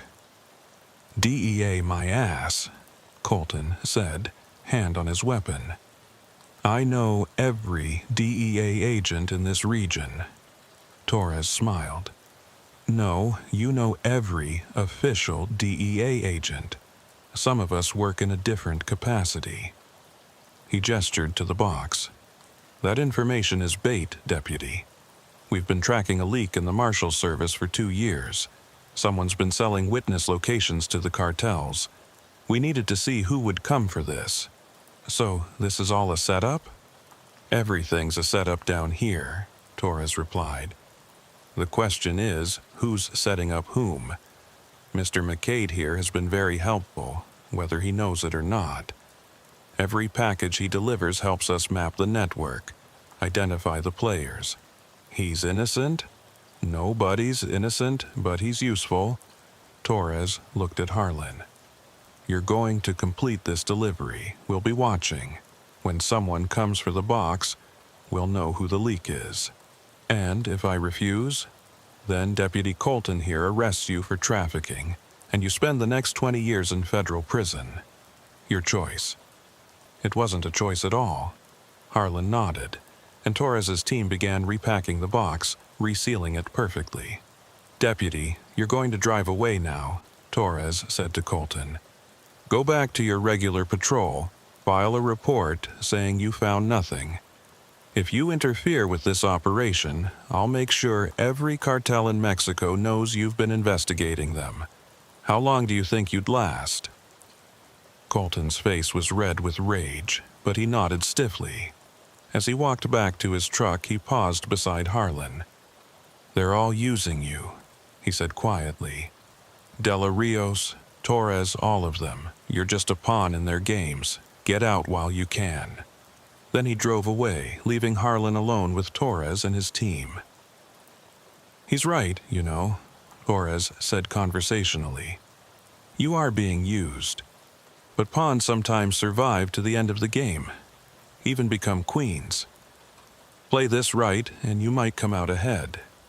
And Dela Rios is exactly who she said she is, a logistics specialist maintaining balance. We know about her operation. Sometimes we shut parts of it down. Sometimes we let it run. It's all about the bigger picture." They left, and Harlan continued to El Paso alone, his mind churning. He was trapped between multiple forces, none of which cared if he lived or died as long as he served their purposes. The box in his trailer might save lives or end them, might catch a traitor or protect one. He had no way of knowing which side was really the right one, or if there even was a right side. He made the delivery in El Paso, parking at the Loves and walking away as instructed. Within an hour, his phone buzzed with another $50,000 deposit. Blood money or hero's pay. He couldn't tell anymore. That night, he sat in a motel room watching the news. No mention of arrests, no breaking news about saved witnesses or captured traitors. Whatever had happened with that box of files, it wasn't making headlines.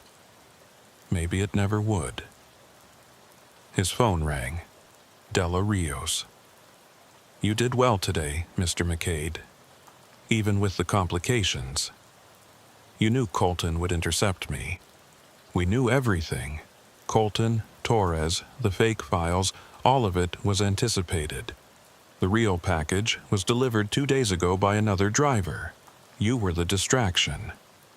"Then why?" "Because now Torres thinks he's tracking us. Colton thinks he's uncovered a conspiracy. Everyone's looking at you while the real work continues elsewhere. You're valuable precisely because everyone's watching you. I want out. No, you don't. You want to keep driving, keep earning, keep your family safe. And you will, as long as you keep delivering what we need delivered." Her tone softened slightly. "This isn't forever, Mr. McCade. A few more runs, maybe a year, and we'll find someone else. You can retire early, blame a bad back or whatever truckers blame when they quit. But for now, you're needed." She hung up, and Harlan threw his phone against the wall, watching it shatter. It didn't matter, they'd find him anyway. They always did. The next morning, he bought a new phone and found a message already waiting. Coordinates for his next pickup. Another promise of payment. Another link in a chain he couldn't break. 6 months into his involuntary career as a smuggler, Harlan had developed a routine. Pick up his legitimate load, drive the route, find the package that mysteriously appeared, deliver it as instructed, collect his payment. He'd made 8 runs, earning $400,000 that sat in various accounts, untouched and poisonous. He'd stopped trying to figure out what he was hauling or which side was using him at any given moment. Torres, Della Rios, mysterious others, they all blurred together into a single force that owned him. Deputy Colton had stopped calling after the 3rd run. Either he'd given up or been warned off. Harlan hoped the man was smart enough to stay away. Too many people who got close to this operation ended up like Miguel Reyes, dead in the desert with a convenient story to explain their disappearance. It was a cold February morning when everything changed.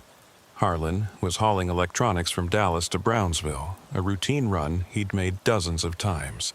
But when he stopped for coffee in 3 Rivers, he found Della Rios sitting in his truck again, looking older, more tired than he'd ever seen her.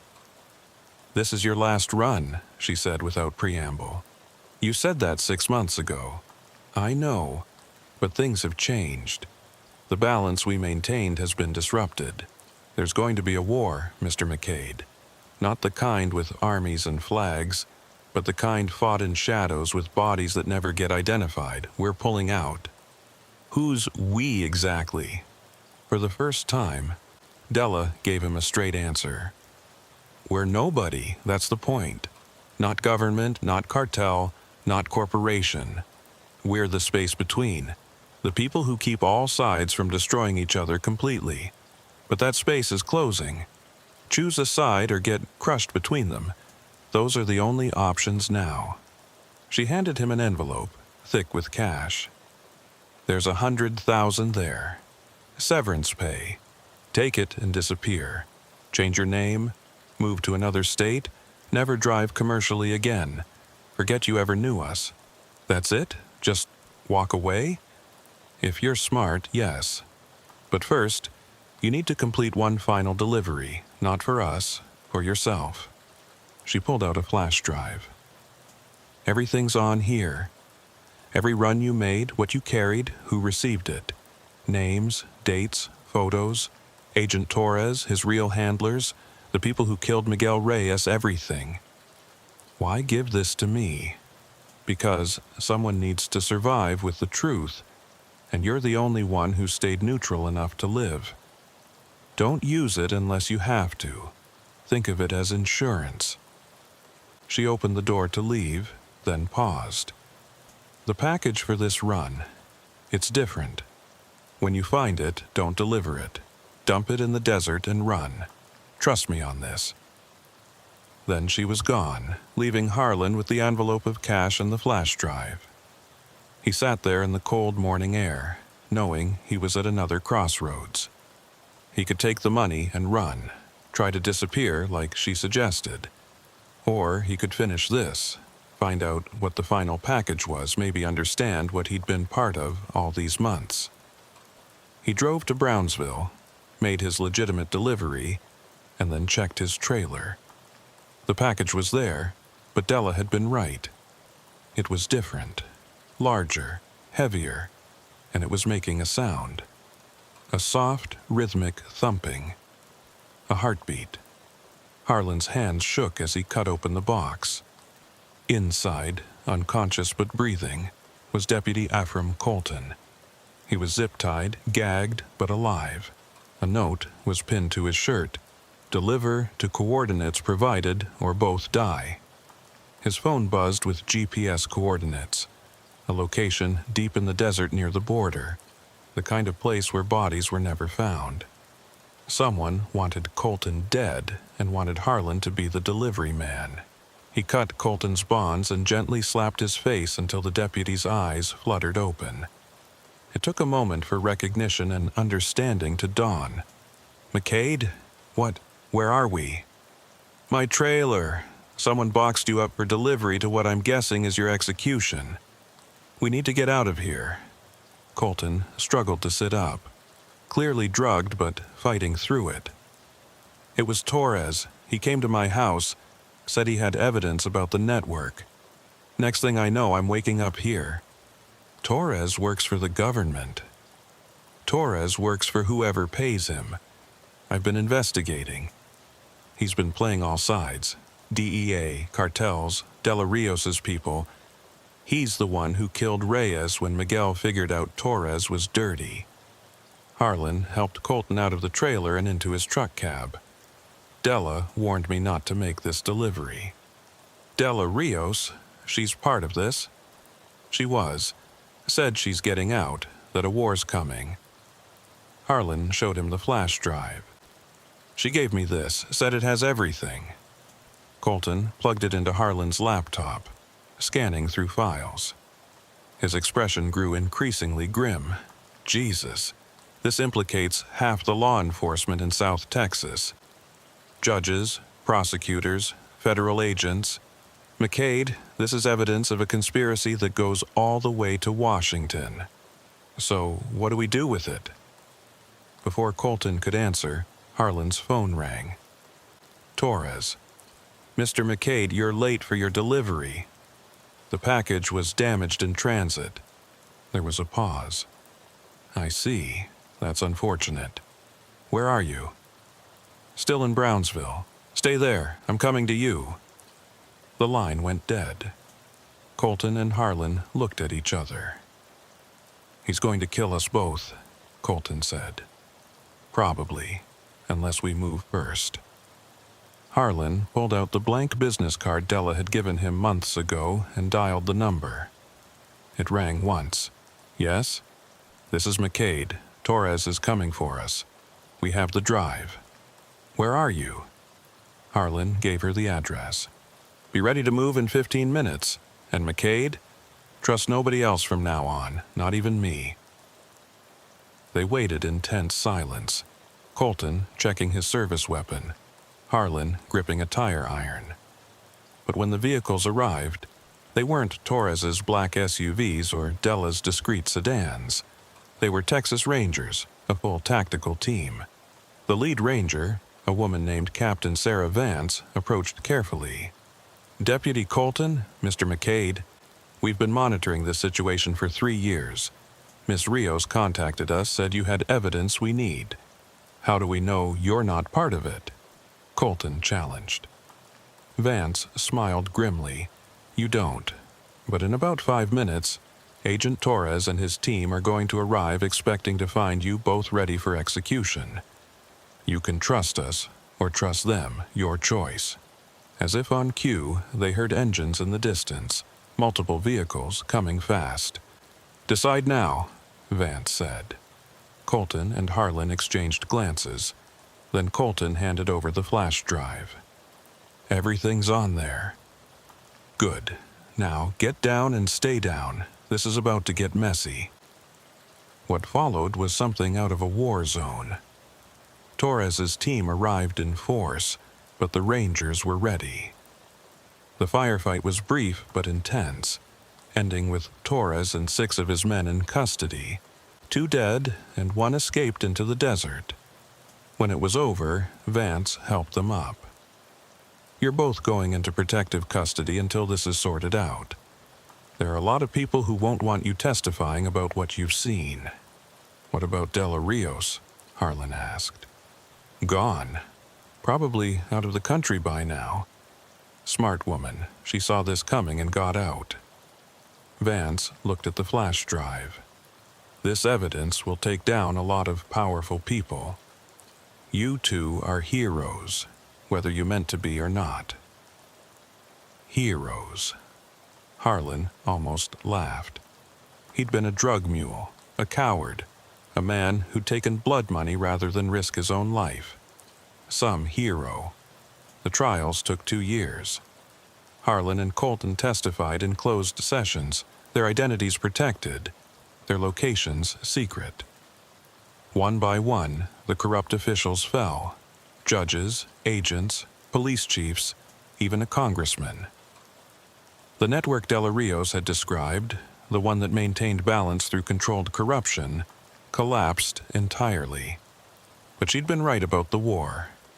With the old system gone, chaos erupted along the border. Cartels fought for territory previously divided by agreement.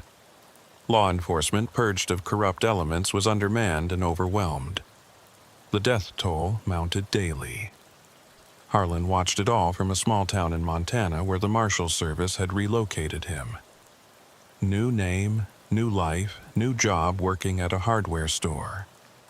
The money he'd earned from his smuggling runs had been seized as evidence. He didn't miss it. One day, 3 years after that final run, he received a postcard.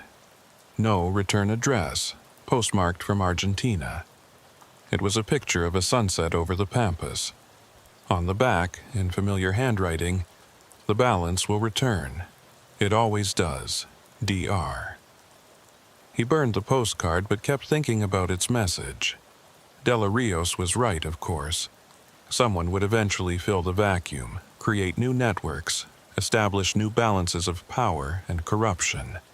The game would continue with new players, and somewhere, another trucker would find a mysterious package in their trailer, face the same impossible choices Harlan had faced.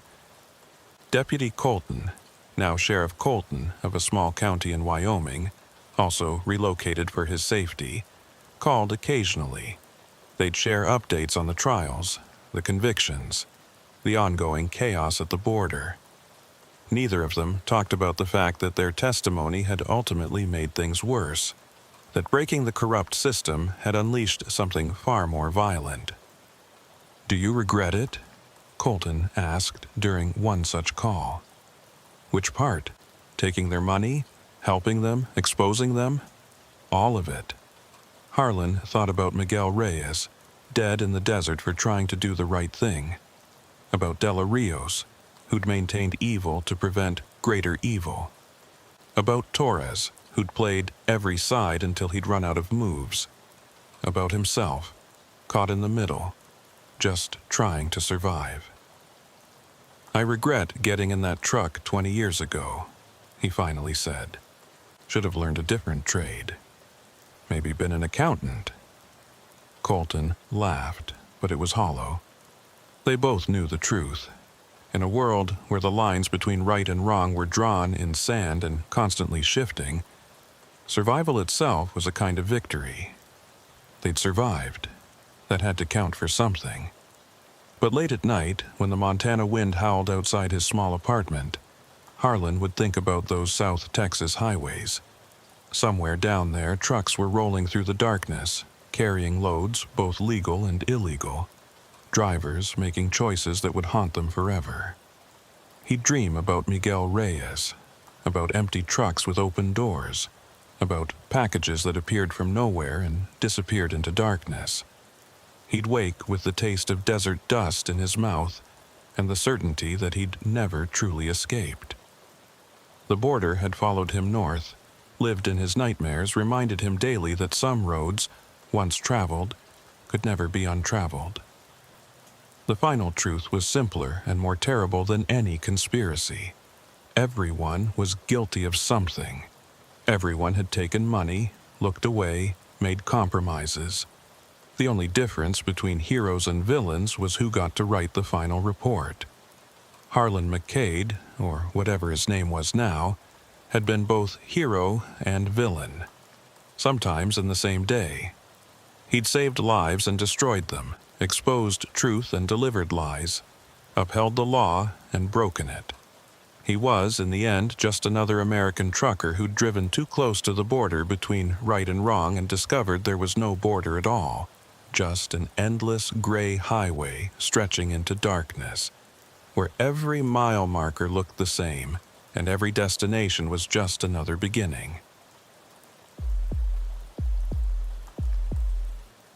The sun had already dipped below the horizon when Buck Rollins pulled his 18-wheeler onto Interstate 10, heading west through the desolate stretches of West Texas.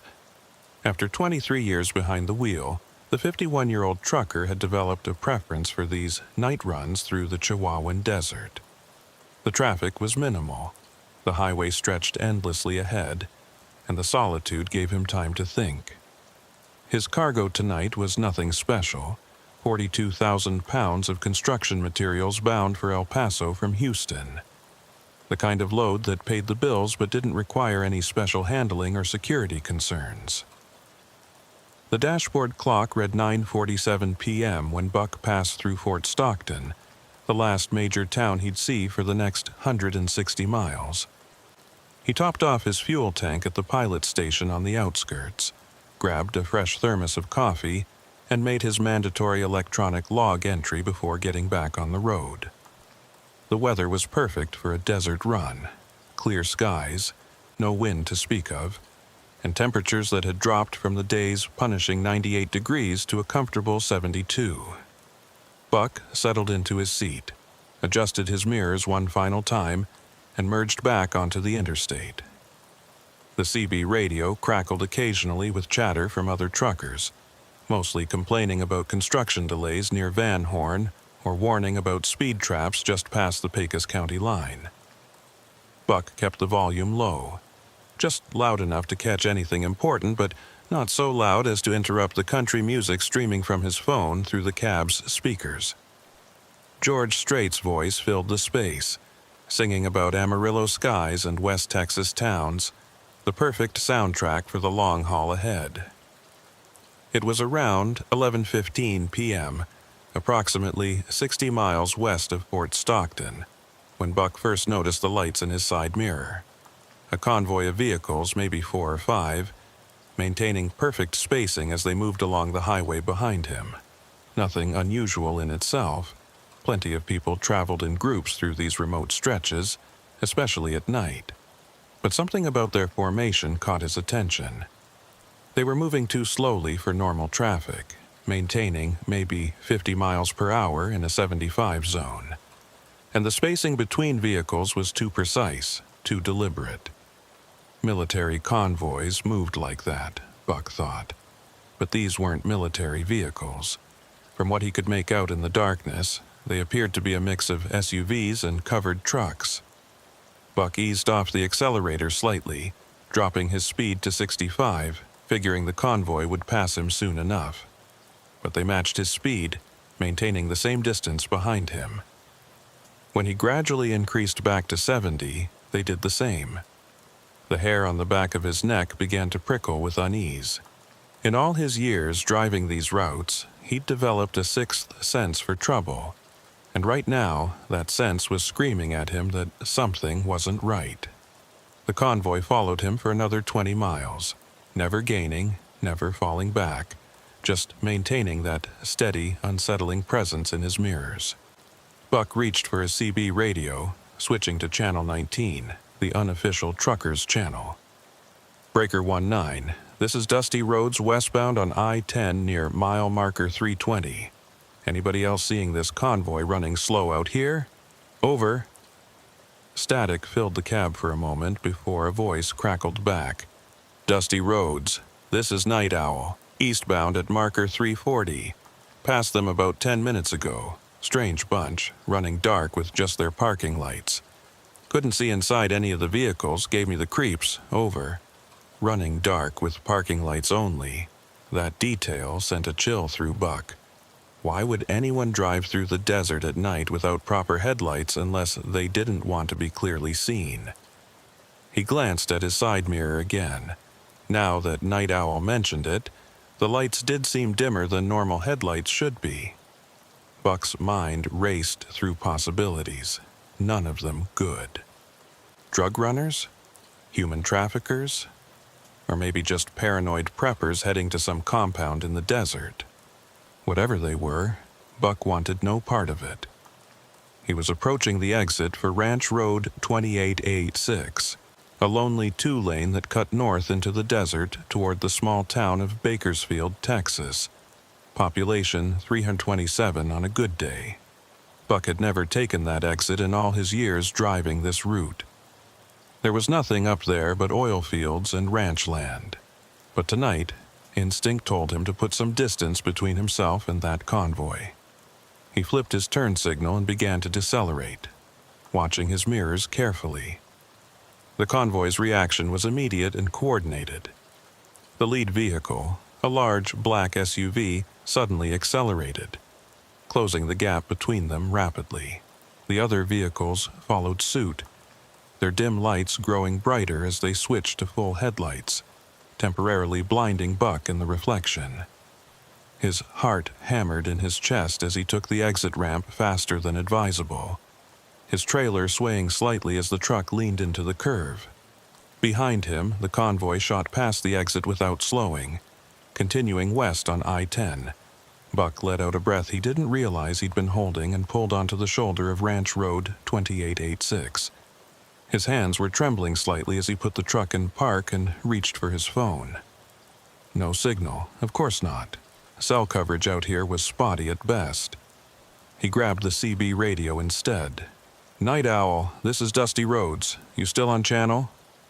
Still here, Dusty. Everything all right? Saw you take that Bakersfield exit. Yeah, I'm good. That convoy just spooked me is all. They sped up when I exited, went on past. You know anything about groups running dark through here? There was a long pause before Night Owl responded.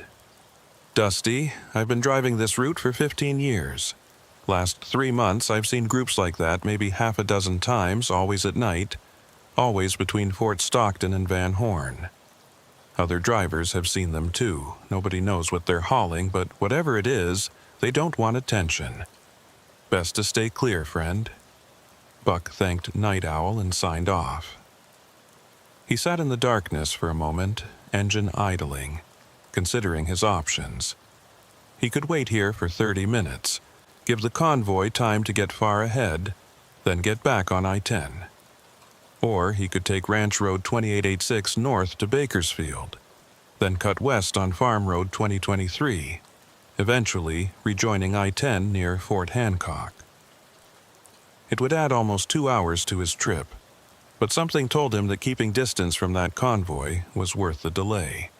He was reaching for the gear shift when movement in his passenger side mirror caught his eye. A pair of headlights had appeared on Ranch Road 2886, coming from the direction of I-10. Buck's blood ran cold. Had one of the convoy vehicles doubled back? The lights grew closer, and Buck could make out the silhouette of a pickup truck, moving slowly, deliberately, as if searching for something or someone. Buck killed his running lights, leaving only the mandatory markers illuminated. The pickup continued its approach, now less than a quarter mile away. In the moonlight, Buck could see it was an older model Chevrolet, dust-covered and bearing Texas plates. It pulled onto the shoulder about 50 yards behind Buck's rig and stopped. For a long moment, nothing happened. Then the driver's door opened and a figure stepped out. The man was tall and lean, wearing jeans, boots, and what looked like a Western shirt. He stood beside his truck for a moment, seeming to study Buck's rig, then began walking forward with the measured, confident gait of someone who belonged out here in the desert darkness. Buck's hand moved instinctively to the tire iron he kept beside his seat. He'd never had to use it in 23 years, but there was always a first time.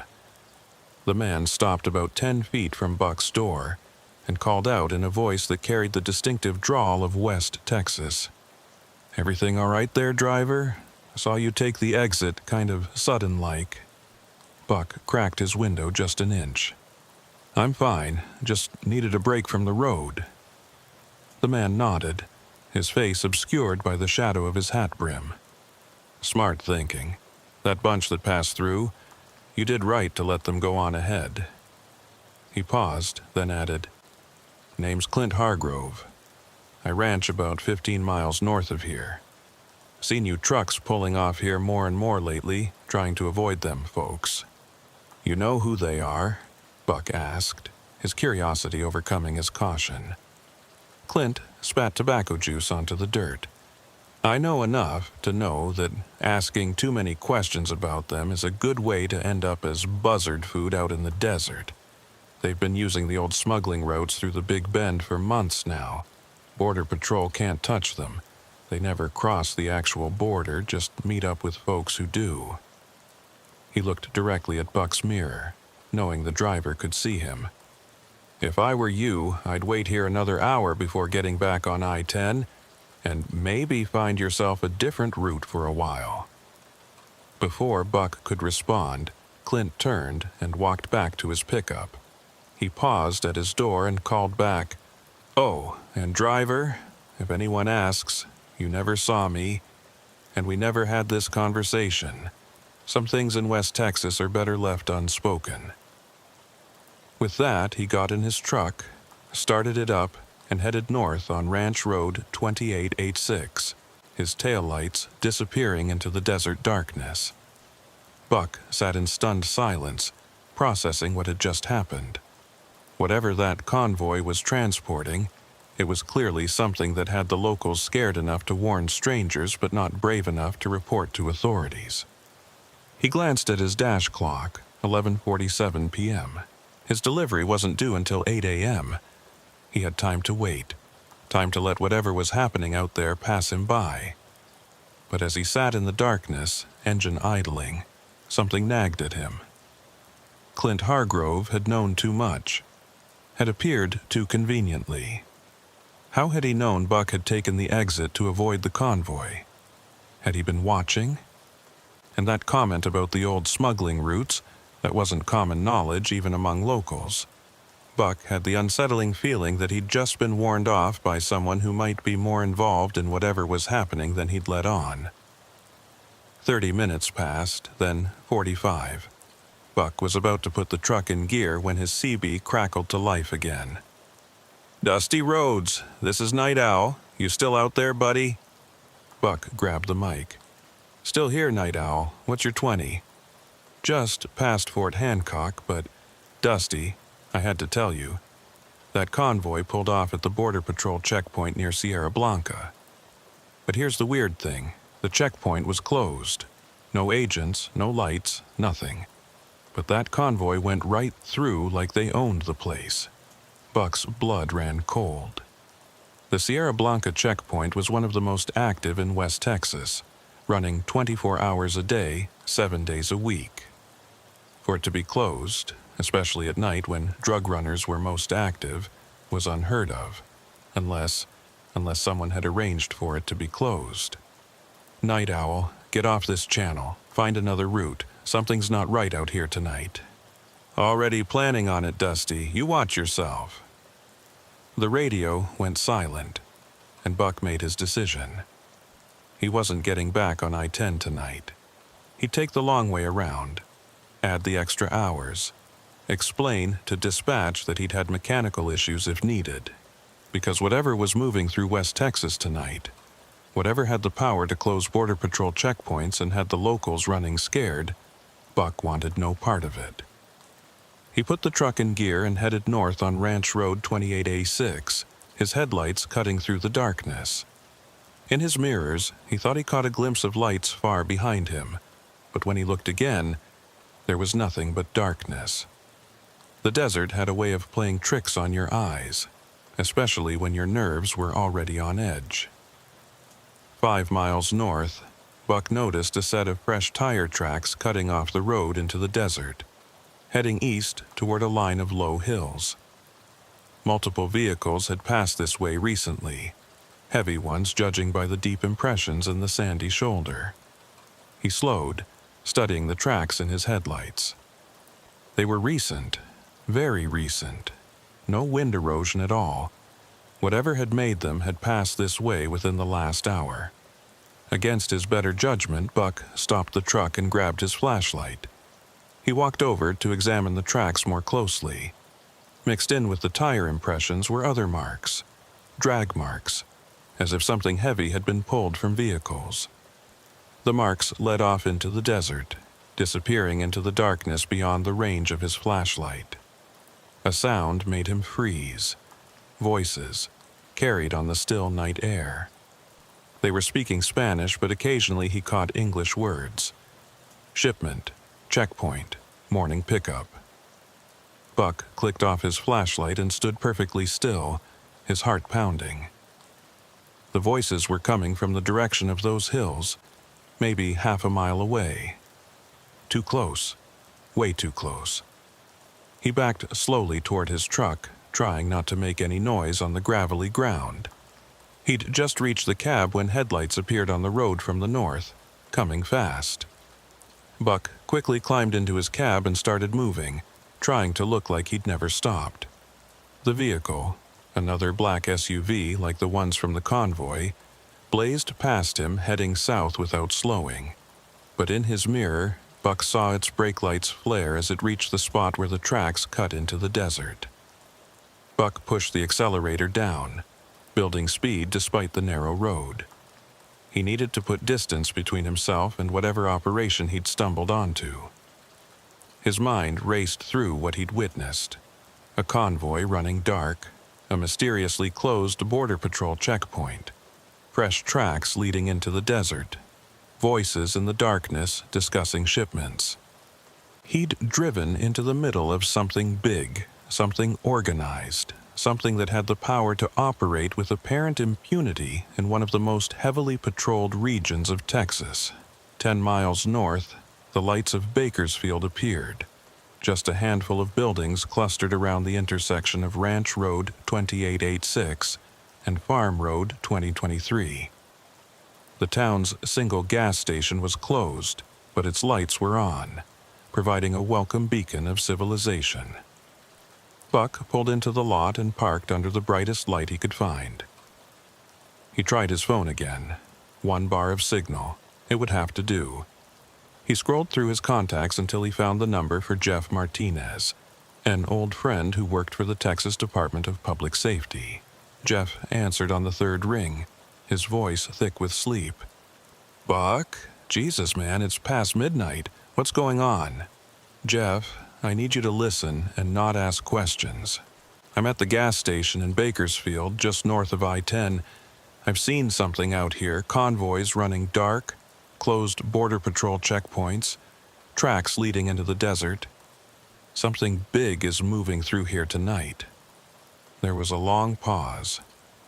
When Jeff spoke again, his voice was fully alert and deadly serious. "Buck, are you alone?"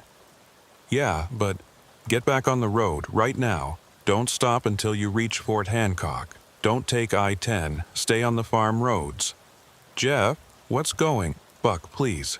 Just trust me. There's an operation happening tonight, has been in the works for months. You've stumbled into something way above both our pay grades. Multiple agencies are involved. I can't say more, but you need to be somewhere else when things go down." The line went dead. Buck stared at his phone, then looked around the empty gas station lot. He'd known Jeff for 15 years, had never heard that tone in his voice before.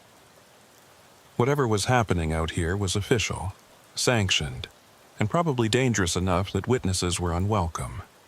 He started his truck and pulled back onto Farm Road 2023, heading west toward Fort Hancock.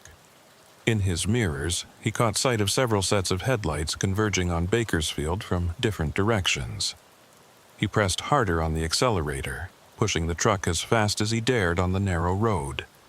20 minutes later, the night sky behind him lit up with flashes of light. Not explosions, but the distinctive blue and red of multiple emergency vehicles. His CB radio exploded with chatter, voices overlapping in panic and confusion. Through the chaos, he caught fragments. Convoy intercepted. Shots fired. Multiple agencies on scene. Shut down all civilian traffic. Buck turned off the CB, not wanting to hear more. He'd gotten out just in time, thanks to Jeff's warning. But as he drove through the darkness toward Fort Hancock, one thought kept nagging at him. Clint Hargrove had warned him too, had told him to stay away, to forget what he'd seen. Had Clint been part of the operation, an undercover agent, or something else entirely? The sun was just beginning to paint the eastern horizon pink when Buck finally pulled into the truck stop at Fort Hancock. He'd been driving for nearly 7 hours since leaving Houston, but it felt like days.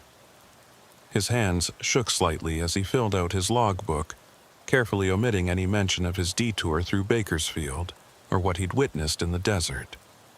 Some things were better left unrecorded. He grabbed a few hours of sleep in his cab, but his rest was fitful, plagued by dreams of convoys moving through darkness and voices speaking in shadows. When he woke at 9 a.m., his phone had 17 missed calls from his dispatcher and 3 from Jeff Martinez. He called a dispatch first, explaining that he'd had to take a detour due to road conditions but would still make his delivery window. The lie came easily. After what he'd seen, the truth seemed far more dangerous.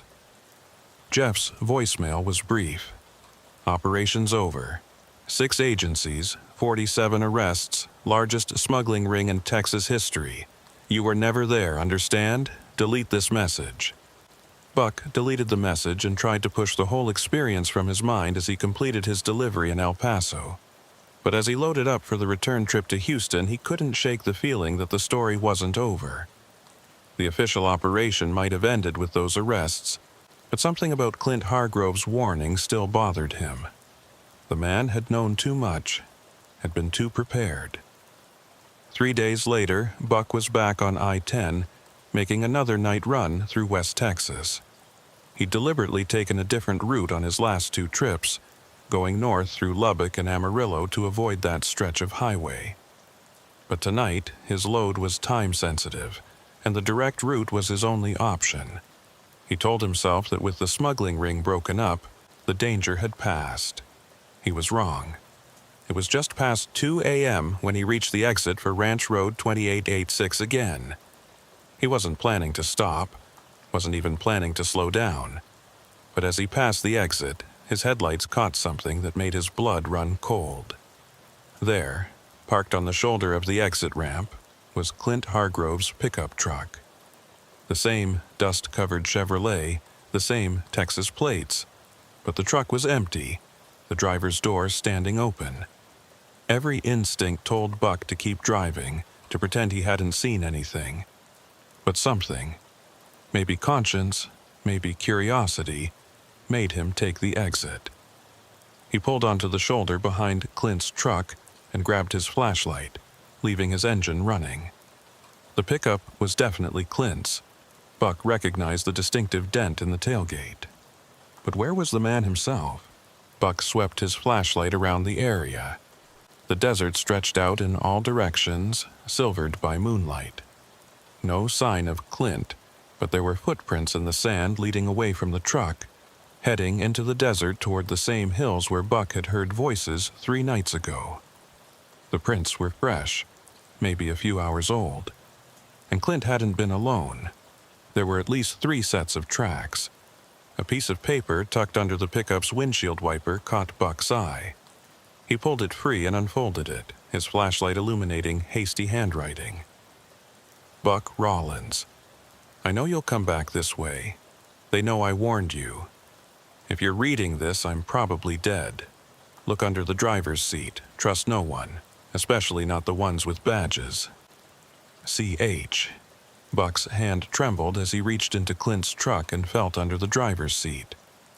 His fingers found a small package wrapped in plastic. He pulled it out. It was a flash drive and a folded map. The map showed the area around Bakersfield with various locations marked in red ink. Each mark had a date beside it, going back almost 2 years. The most recent date was 3 nights ago, the night of the convoy. He pocketed the flash drive and map, then stood beside the abandoned truck, trying to decide what to do. Call the police? But Clint had warned against trusting anyone with badges. Call Jeff? But Jeff was part of law enforcement too, and he'd been very clear about Buck forgetting what he'd seen. The decision was made for him when he heard engines in the distance. Multiple vehicles, coming fast from the north on Ranch Road 2886. Buck ran for his truck, but before he could reach it, the vehicles crested a small rise, their headlights pinning him in place. 3 SUVs, all black, all with government plates. They surrounded his truck, and men in tactical gear emerged, weapons drawn but not quite pointed at him. One man, clearly in charge, approached Buck with his hands visible but ready to reach for his sidearm if needed. "Mr. Rawlins," the man said, and Buck's heart sank. They knew his name. "I'm Agent David with the DEA. We need to talk about your relationship with Clint Hargrove." "I don't have a relationship with him," Buck said, trying to keep his voice steady. "I met him once 3 nights ago, for about 2 minutes. Agent David studied him with dark, intelligent eyes. And yet, here you are at his abandoned vehicle at 2 in the morning. That's quite a coincidence. I saw the truck as I passed, thought someone might need help. Did you take anything from the vehicle?" Buck hesitated a fraction of a second too long. "No." David sighed. "Mr. Rawlins, you're not a criminal, and I don't want to treat you like one. But you've stumbled into something complicated, and lying to me isn't going to help either of us." He gestured to one of his men who brought over a tablet. On the screen was thermal imaging footage showing Buck taking the package from under the seat. "Drone surveillance," David explained. "We've been watching Hargrove's truck since he disappeared 6 hours ago. Now, you can give me what you took, and we can have a civilized conversation. Or we can do this the hard way, your choice." Buck reached into his pocket and handed over the flash drive and map. David examined them briefly, then passed them to another agent. "Thank you. Now, what did Hargrove tell you 3 nights ago?" Buck recounted the brief encounter, leaving nothing out. There was no point in lying now. David listened without interrupting, occasionally nodding. "Mr. Rawlins," David said when Buck finished, "what do you think you witnessed 3 nights ago?" "A smuggling operation. The one that got busted." David shook his head. "That's what you were supposed to think. The operation 3 nights ago was indeed a major bust, but it was also cover for something else. The smuggling ring was real, yes, but they were being used by another group, a group that needed a very public distraction while they moved something far more valuable than drugs or people through this area." "What kind of something?" "The kind that gets people like Clint Hargrove killed when they ask too many questions." David's expression was grim. Hargrove wasn't just some rancher who happened to be in the right place. He was a former intelligence operative who retired here 15 years ago.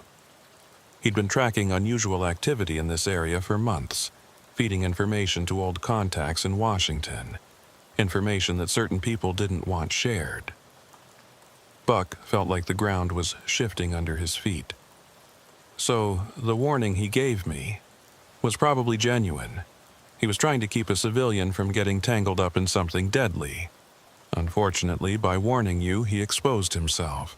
The people he was investigating have very long reaches and very little tolerance for interference. Who are they? David was quiet for a moment, seeming to weigh how much to reveal. Mr. Rollins, have you ever heard of Project Cadena? Buck shook his head. It's a black-budget operation run by elements within multiple agencies. Officially, it doesn't exist. Unofficially, it's been using existing criminal networks to transport sensitive materials. Weapons, technology, things that can't be moved through official channels without raising questions. Hargrove stumbled onto it, and now he's gone. Gone, as in dead? Gone, as in we'll probably never find a body. David's voice was matter-of-fact, but Buck could see the anger in his eyes. The flash drive you found might contain his insurance policy, evidence he compiled. We'll analyze it, but frankly, without Hargrove to authenticate it, it's just data. So, that's it? He's dead, and whoever killed him just gets away with it. David laughed bitterly. Welcome to the real world, Mr. Rollins. The people running Cadena have connections at the highest levels. The best we can do is document everything and hope that someday, someone with enough power and courage will act on it. He handed Buck a business card. This has my direct number. If anyone contacts you about what you've seen, if you notice surveillance, if anything feels wrong, you call me immediately. We can't offer you official protection. This conversation never happened. But I'll do what I can to keep you safe.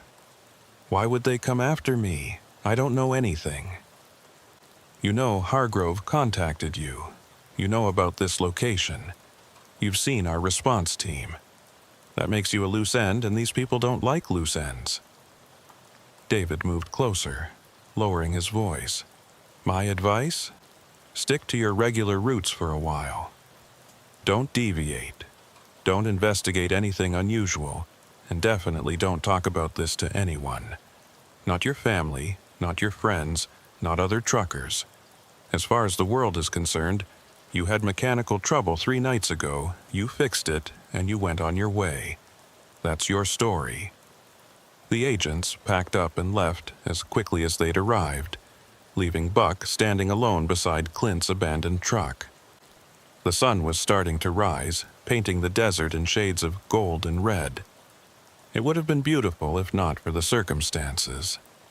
Buck got back in his truck and continued to El Paso, his mind churning. He'd driven into something that went far beyond drug smuggling or human trafficking. Government black operations, murdered intelligence operatives, secret transport networks. It was like something out of a movie, except it was happening in the real world, on the routes he drove every week. 2 weeks passed without incident. Buck stuck to his regular runs, didn't deviate from his routes, and tried to pretend that night in the desert had never happened. He almost succeeded in convincing himself it had all been some kind of misunderstanding, that David and his team had been overly dramatic. Then, Maybelle Carver walked into his life. He was at a truck stop in Van Horn, grabbing dinner at the attached diner when she sat down at his booth uninvited. She was maybe 60, with weathered skin that spoke of years in the Texas sun, gray hair pulled back in a simple ponytail, and eyes that were sharp and watchful. "You're Buck Rollins," she said. It wasn't a question. Buck set down his fork. "Do I know you?" "No, but you knew my brother, Clint Hargrove." Buck's appetite vanished. "I'm sorry, ma'am, but I think you're mistaken. I don't know anyone by that name." She smiled sadly. "Agent David told you to say that, didn't he? To pretend you never met Clint, never saw anything unusual. That's good advice, Mr. Rollins, but I'm not here to cause you trouble. I just need to know." Was he alive when you saw him? Buck glanced around the diner. It was nearly empty, just a couple of other truckers absorbed in their own meals. Yes, he said quietly. He was alive. Thank you. Tears welled in her eyes.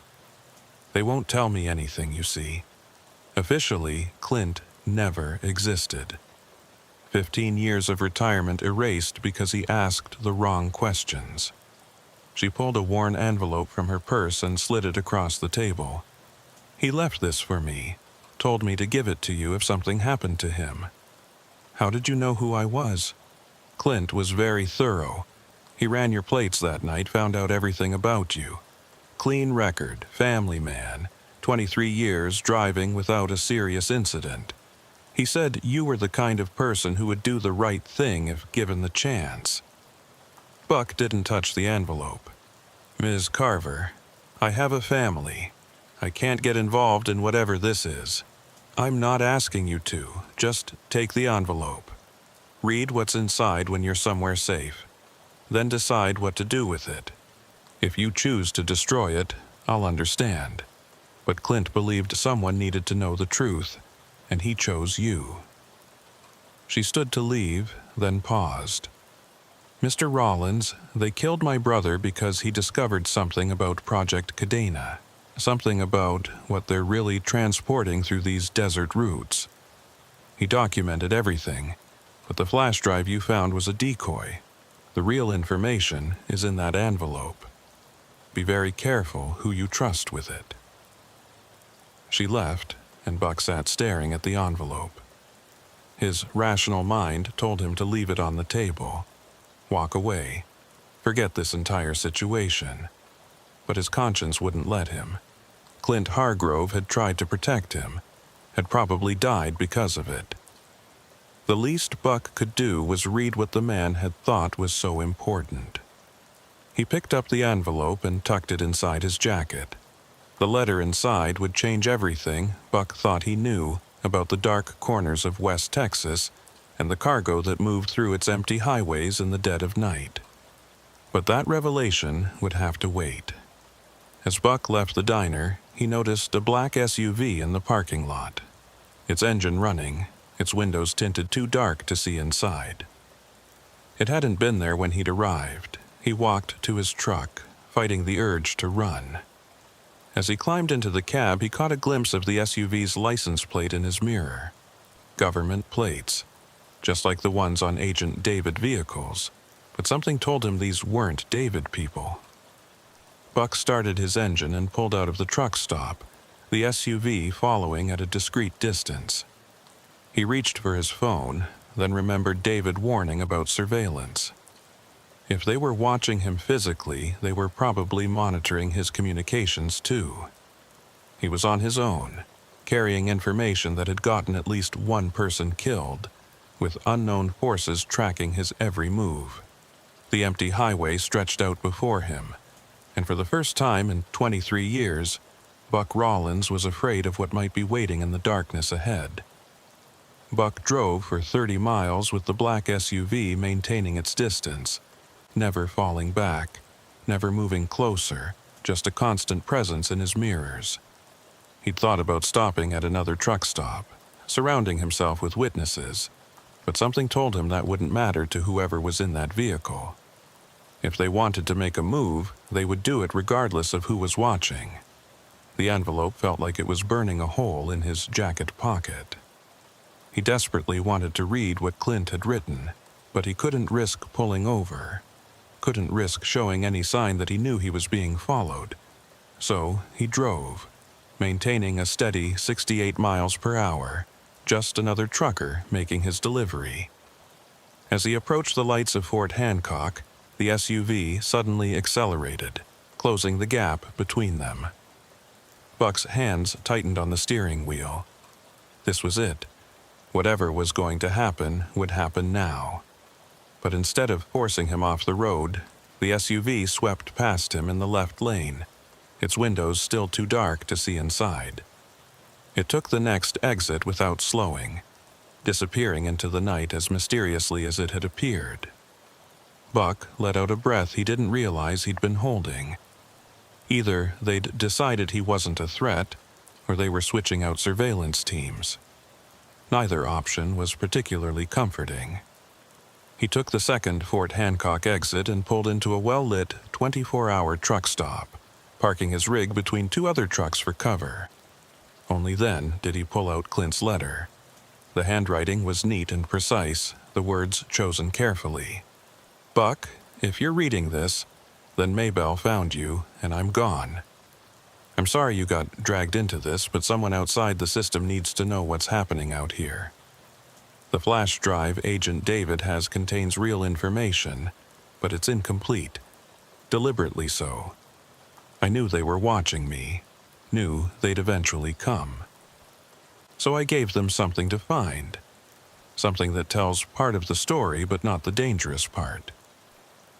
Project Cadena isn't just about moving illegal materials through existing smuggling networks. It's about something much worse.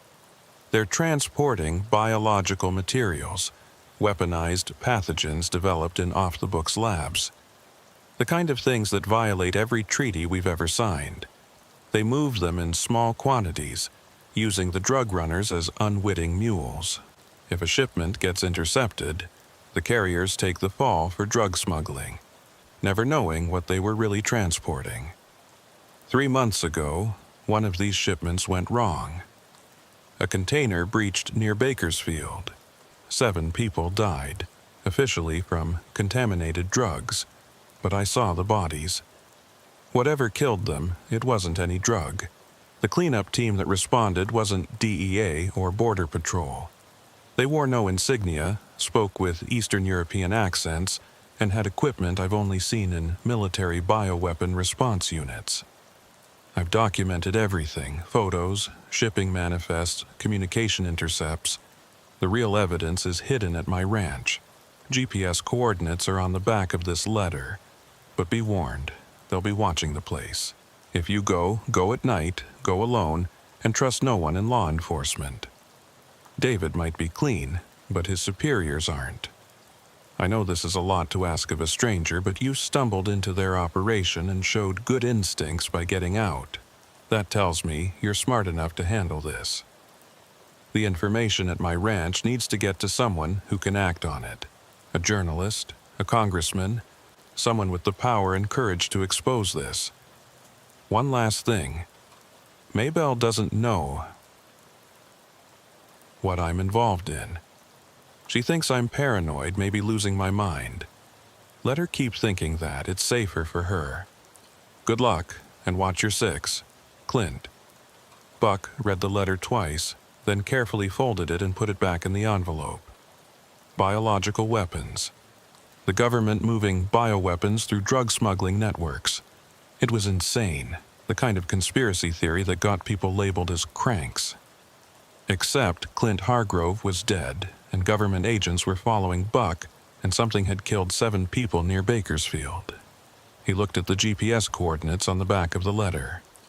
The location was about 40 miles north of where he'd first met Clint, deep in ranch country. Going there would be stupid, potentially suicidal. But not going meant letting Clint's death be for nothing, letting whoever was running Cadena continue their operation. Buck made his decision. He'd complete his delivery in El Paso, then on the return trip, he'd make a detour. But first, he needed insurance. He pulled out his phone and took photos of both sides of the letter, then uploaded them to a cloud storage account he rarely used. If something happened to him, at least the information would survive. 3 days later, Buck was heading east from El Paso, having delivered his load without incident. It was 11 p.m. when he reached the exit for Ranch Road 2886 again. This time, there were no mysterious convoys, no abandoned trucks, just empty highway and desert darkness. He took the exit and headed north. The coordinates led him to a dirt road that branched off from the main ranch road. His truck wouldn't make it down that path, so he pulled off into a cluster of mesquite trees and continued on foot. The moon was 3/4 full, providing enough light to navigate by. He'd brought a flashlight but didn't want to use it unless absolutely necessary. The ranch house appeared after about 2 miles of walking. A modest, single-story structure with a barn and several outbuildings. No lights were visible. No vehicles in sight. The place looked abandoned, but Buck approached cautiously anyway, remembering Clint's warning about surveillance. The front door was unlocked, which immediately set off alarm bells in Buck's head. He pushed it open carefully and stepped inside. The house had been searched, thoroughly. Drawers pulled out, cushions slashed, floorboards pried up. Someone had been looking for something, and from the destruction, they hadn't found it. Buck made his way through the house, checking each room. In what had been Clint's office, he found a wall safe standing open and empty. Either Clint had cleared it out, or whoever searched the place had gotten into it. But something about the scene felt staged, too obvious. Clint had been intelligence, trained in hiding things. He wouldn't have kept crucial evidence in an obvious safe. Then Buck remembered something from his military days. Dead drops and concealment devices. Things hidden in plain sight that no one would think to check. He started examining ordinary objects more carefully. In the kitchen, he found it. A coffee can in the pantry that was heavier than it should be. The bottom twisted off, revealing a hidden compartment containing another flash drive and a small notebook. The notebook was filled with dates, locations, and chemical formulas Buck didn't understand. But the last entry, dated the day before Clint had warned him on the road, was clear enough. Shipment moving tomorrow night. Live samples. Delivery to Site 7. May God forgive us for what we've allowed to happen. Buck pocketed the items and started to leave, but a sound from outside froze him in place. Vehicles approaching. Multiple engines. No headlights. He moved to a window and peered out. 3 vehicles were converging on the house from different directions, boxing in any escape route. He was trapped. Buck's mind raced through options. He couldn't outrun them on foot, couldn't hide in the house. They'd search every inch. The barn was too obvious. That left the storm cellar he'd noticed behind the house, its doors barely visible in the moonlight.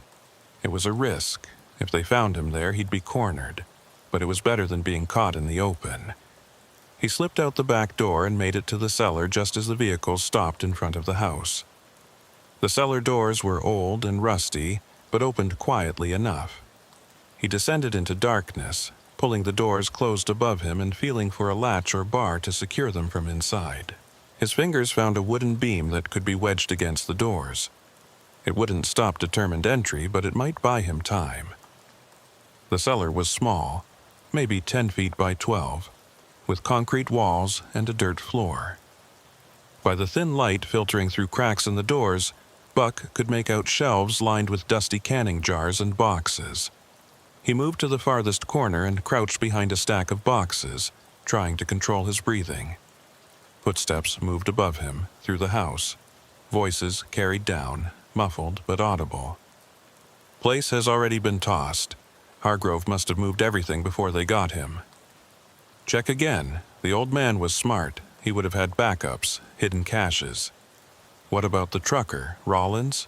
Surveillance lost him 3 hours ago.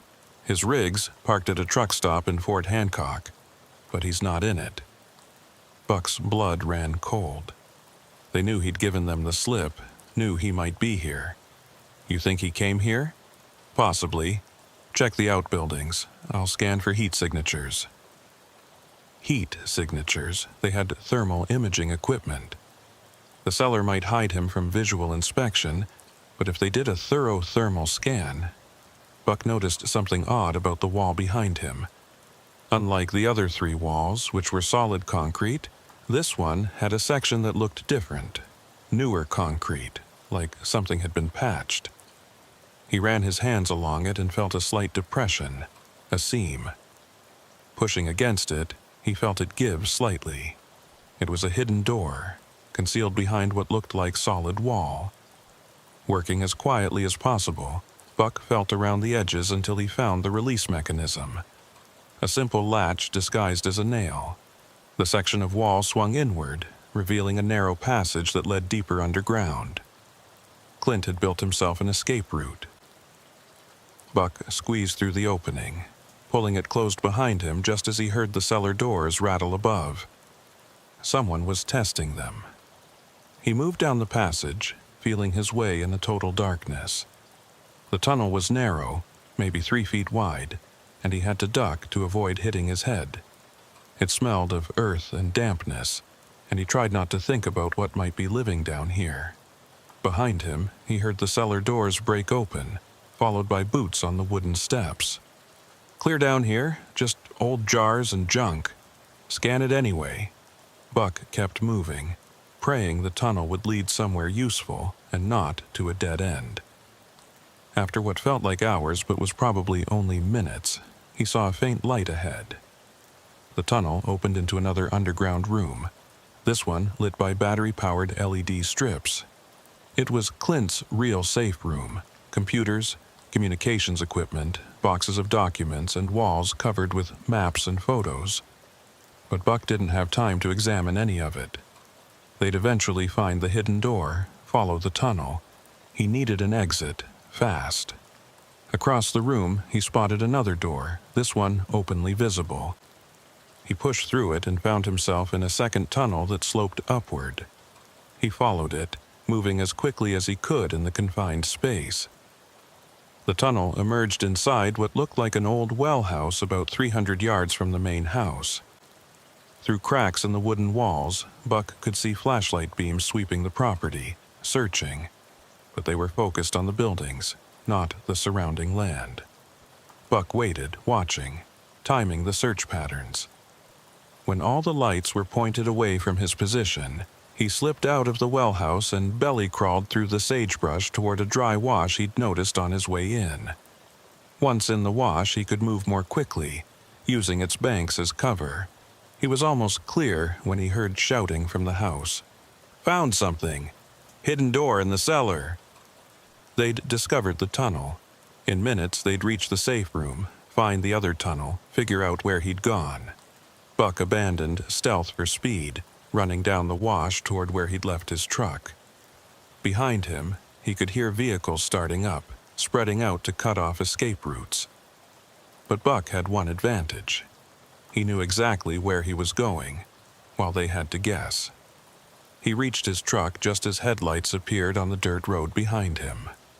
He jumped into the cab, started the engine, and took off down the ranch road without turning on his lights, navigating by moonlight and memory. The pursuing vehicles were gaining when Buck reached the main road. He yanked the wheel hard left, tires screaming, and floored it. His truck's powerful engine roared as he pushed it to its limits. In his mirrors, he saw the pursuit vehicles skid through the turn, losing ground. But they wouldn't give up easily. These weren't cops who had to follow procedure. These were black ops teams who answered to no one. They'd chase him until they caught him or he crashed. Then Buck remembered something, a wait station about 10 miles ahead that was always crawling with state troopers at night. They were checking for drug runners, but their presence might be enough to make his pursuers think twice. He grabbed his CB radio. "Breaker, breaker, this is Dusty Rhodes with an emergency. I'm eastbound on Ranch Road 2886 approaching the wait station. Being pursued by multiple vehicles. Request immediate assistance." The response was immediate. "Dusty Rhodes, this is Texas Highway Patrol. What's your exact location?" 5 miles west of the wait station. Doing 90 and being chased by 3 unmarked SUVs. Roger that. Units responding. Do not stop until you reach the station. Buck pushed his truck harder, watching the speedometer climb past 95. The engine was screaming, the whole rig shaking with the strain, but the lights behind him were falling back. They'd heard the radio transmission, knew law enforcement was responding. He roared into the wait station, where 3 patrol cars were waiting with lights flashing. The pursuing vehicles were nowhere to be seen. They'd vanished as quickly as they'd appeared. Buck brought his truck to a shaking stop and sat there, hands trembling, as officers surrounded his vehicle. The next hours were a blur of questions, statements, and reports. Buck stuck to a simple story. He'd gone to check on an old friend's ranch, found it ransacked, and was chased by unknown vehicles when he left. He said nothing about Project Cadena, biological weapons, or hidden tunnels. The flash drive and notebook were hidden in his truck's air filter housing, where no routine search would find them. They kept him at the station until dawn, then finally let him go with a warning to be more careful about wandering around abandoned properties at night. As Buck walked back to his truck, a familiar figure stepped out of the shadows. Agent David. "That was incredibly stupid, Mr. Rollins," David said quietly. "You're lucky those were private contractors, not official teams, or you'd be in federal custody right now. I don't know what you're talking about." David smiled grimly. "Of course you don't. But hypothetically, if someone had recovered additional evidence from Hargrove's ranch, that evidence would need to reach the right hands. Not local law enforcement, not federal agencies. They're all potentially compromised. It would need to go to someone outside the system." He handed Buck a business card. It wasn't his government card. This one had just a name and email address. A friend at the Washington Post, someone who specializes in national security issues and isn't afraid of pushback. Hypothetically, of course. David turned to leave, then paused. "Oh, and Mr. Rollins. You might want to find a new route for a while. Maybe take some time off. Things are about to get very complicated in West Texas." Buck took David's advice. He called his dispatcher, claimed a family emergency, and took 2 weeks of accumulated vacation time. But he didn't go home to Houston. Instead, he rented a motel room in Las Cruces, New Mexico, close enough to monitor what was happening in West Texas, but far enough to avoid immediate danger. For 3 days, he sat on Clint's evidence, paralyzed by indecision. Sending it to the reporter David recommended could expose the conspiracy, but it could also paint a target on Buck's back. Not sending it meant living with the knowledge that biological weapons were being transported through civilian areas, that 7 people had already died, and more would likely follow. On the 4th day, the decision was made for him. The news broke on every major network simultaneously. A chemical spill near Bakersfield, Texas, had forced the evacuation of 300 residents. Hazmat teams from multiple agencies were responding. The footage showed people in full biological containment suits, military vehicles establishing a perimeter, and helicopters circling overhead. But Buck knew better. The local news might call it a chemical spill, but the response was all wrong for that. This was a bioweapon containment protocol. Another shipment had gone wrong. He opened his laptop and uploaded everything to a secure file-sharing site. Clint's letter, the notebook, the contents of both flash drives, his own written account of everything he'd witnessed. He sent the link to the Washington Post reporter with a simple message. "Clint Hargrove died to get this information out. People are dying in Bakersfield right now. The truth needs to be told." Within an hour, his phone rang. The reporter, Jennifer Park, sounded simultaneously excited and terrified. "Mr. Rollins, do you understand what you've sent me?" "I understand people are dying, and someone needs to stop it. This evidence, it implicates people at the highest levels. Cabinet members, intelligence officials, military commanders. If even half of this is true, it's the biggest scandal since Iran-Contra. It's all true. Clint Hargrove was killed for collecting it. I need to verify some of this before we can publish. Can you stay available? I'll keep this phone on." The story broke 36 hours later. Not in the Washington Post, but simultaneously across multiple international news outlets. Jennifer Park had been smart. She'd shared the information with journalists in the UK, Germany, and Australia, making it impossible for any single government to suppress the story. The headlines were damning. Secret U.S. bioweapon program uses drug cartels for transport, and Texas chemical spill was weaponized pathogen breach, documents show, and black budget operation violated international treaties. Buck watched from his motel room as the story exploded. Congressional leaders called for immediate investigations. The UN Security Council convened an emergency session. 3 high-ranking officials resigned within hours of the story breaking. But Buck also noticed what wasn't happening. No one was being arrested.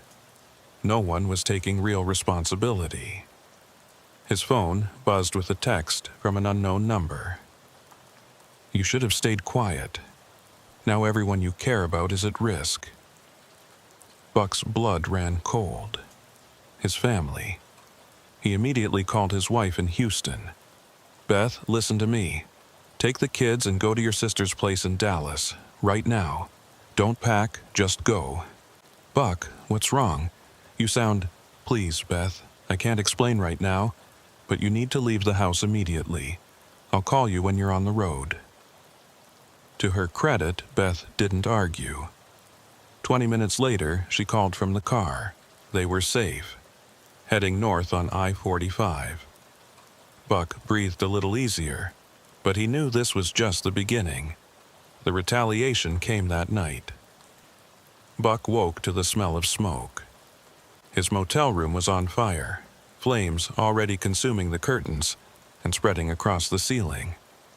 He grabbed his keys and phone and dove through the window, rolling as he hit the parking lot. Behind him, the room exploded in flames. He ran to his truck, but as he approached, he saw something that made him freeze, a small red light blinking under the chassis.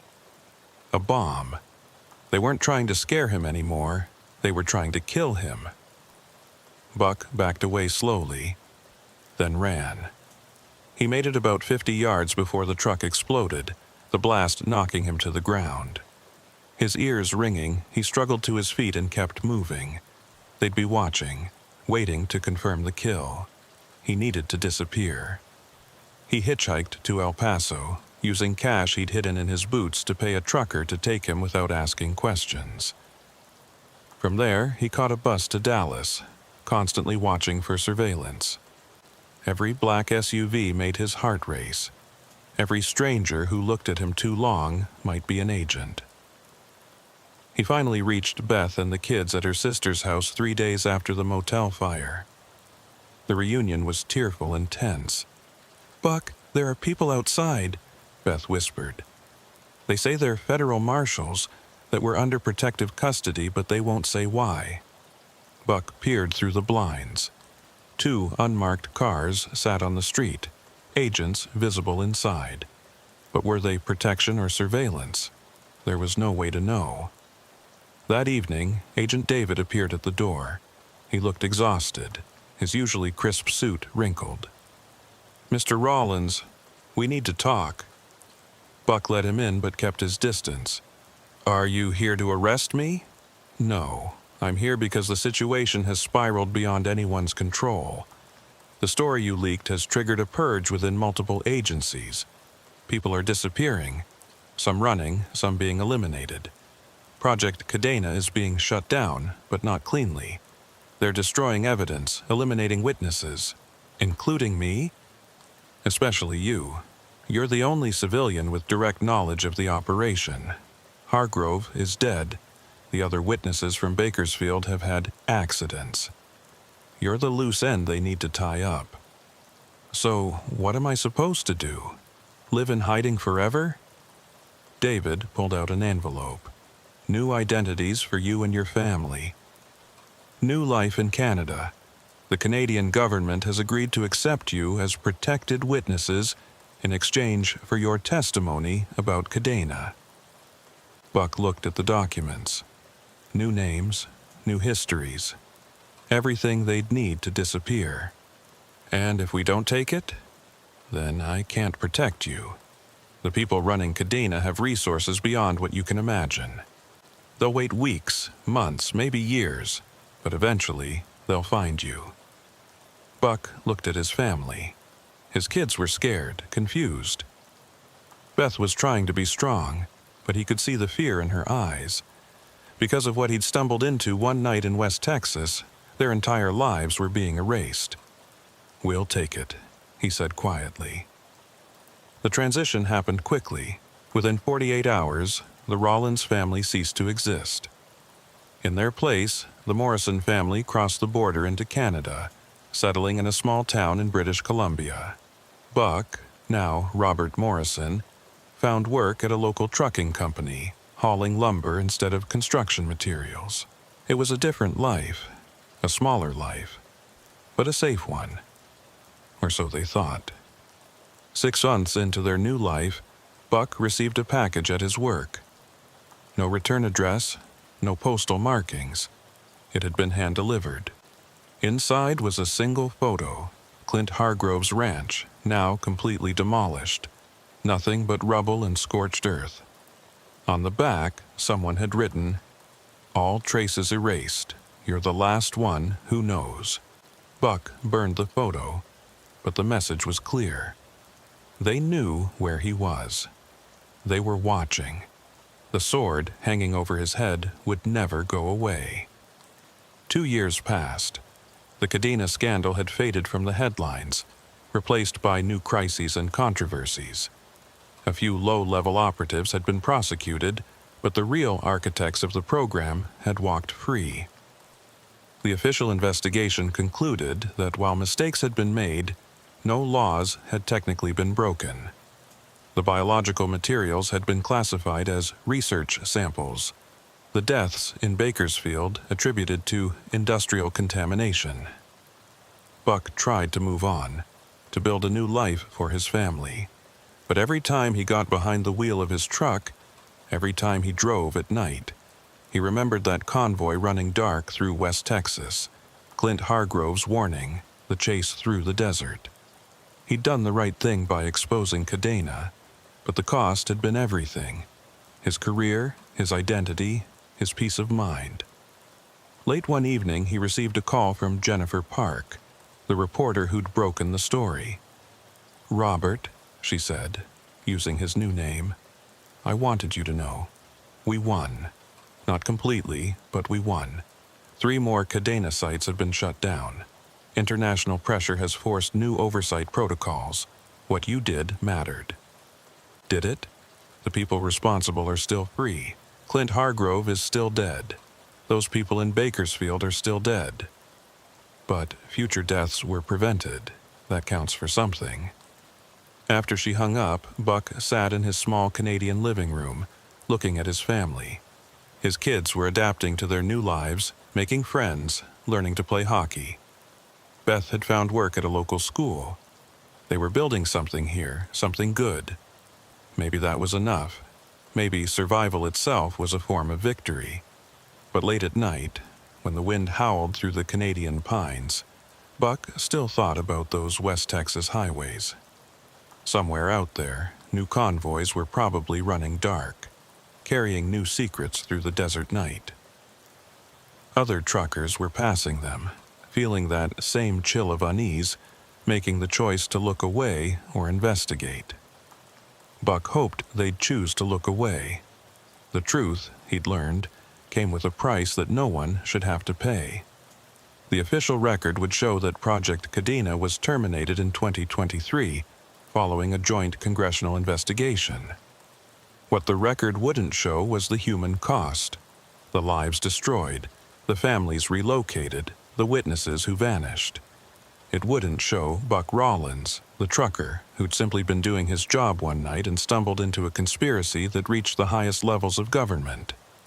In the end, Buck's story became another secret buried in the West Texas desert, known only to a few and believed by fewer.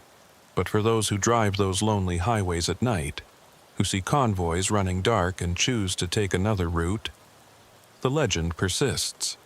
They tell each other about the trucker who saw too much, who tried to do the right thing, who paid the ultimate price for the truth. And sometimes, on very clear nights when the desert moon is full, Truckers report seeing a phantom convoy on I-10 near Bakersfield. Vehicles running without lights, maintaining perfect spacing, carrying cargo that no one wants to identify. Most dismiss it as highway hypnosis, tired eyes playing tricks. But a few remember Buck Rollins and Clint Hargrove. They remember that sometimes the conspiracies are real. The government does keep terrible secrets, and the price of truth can be everything you hold dear. They remember, and they keep driving, leaving the mysteries of the desert darkness for someone else to solve. Because in West Texas, on those lonely highways where the horizon stretches forever and the night holds infinite secrets, sometimes the smartest thing you can do is keep your eyes on the road ahead and pretend you never saw anything at all. Some truths are too dangerous to know. Some secrets are better left buried in the desert, and some heroes are the ones who disappear completely, leaving only whispered stories and unanswered questions in their wake. Buck Rollins became all of these things: a truth too dangerous, a secret buried, a hero who vanished. His sacrifice saved lives, exposed corruption, and changed nothing all at once. That's the real horror of his story, not the conspiracy itself, but the realization that even when the truth comes out, the world keeps spinning, the powerful stay powerful, and the only real change is in the lives destroyed along the way. The highways of West Texas still stretch endlessly through the desert. Truckers still drive them at night. And somewhere in Canada, a man who used to be Buck Rollins watches his children grow up under different names in a different country, safe from the shadows that still haunt the roads he once called home.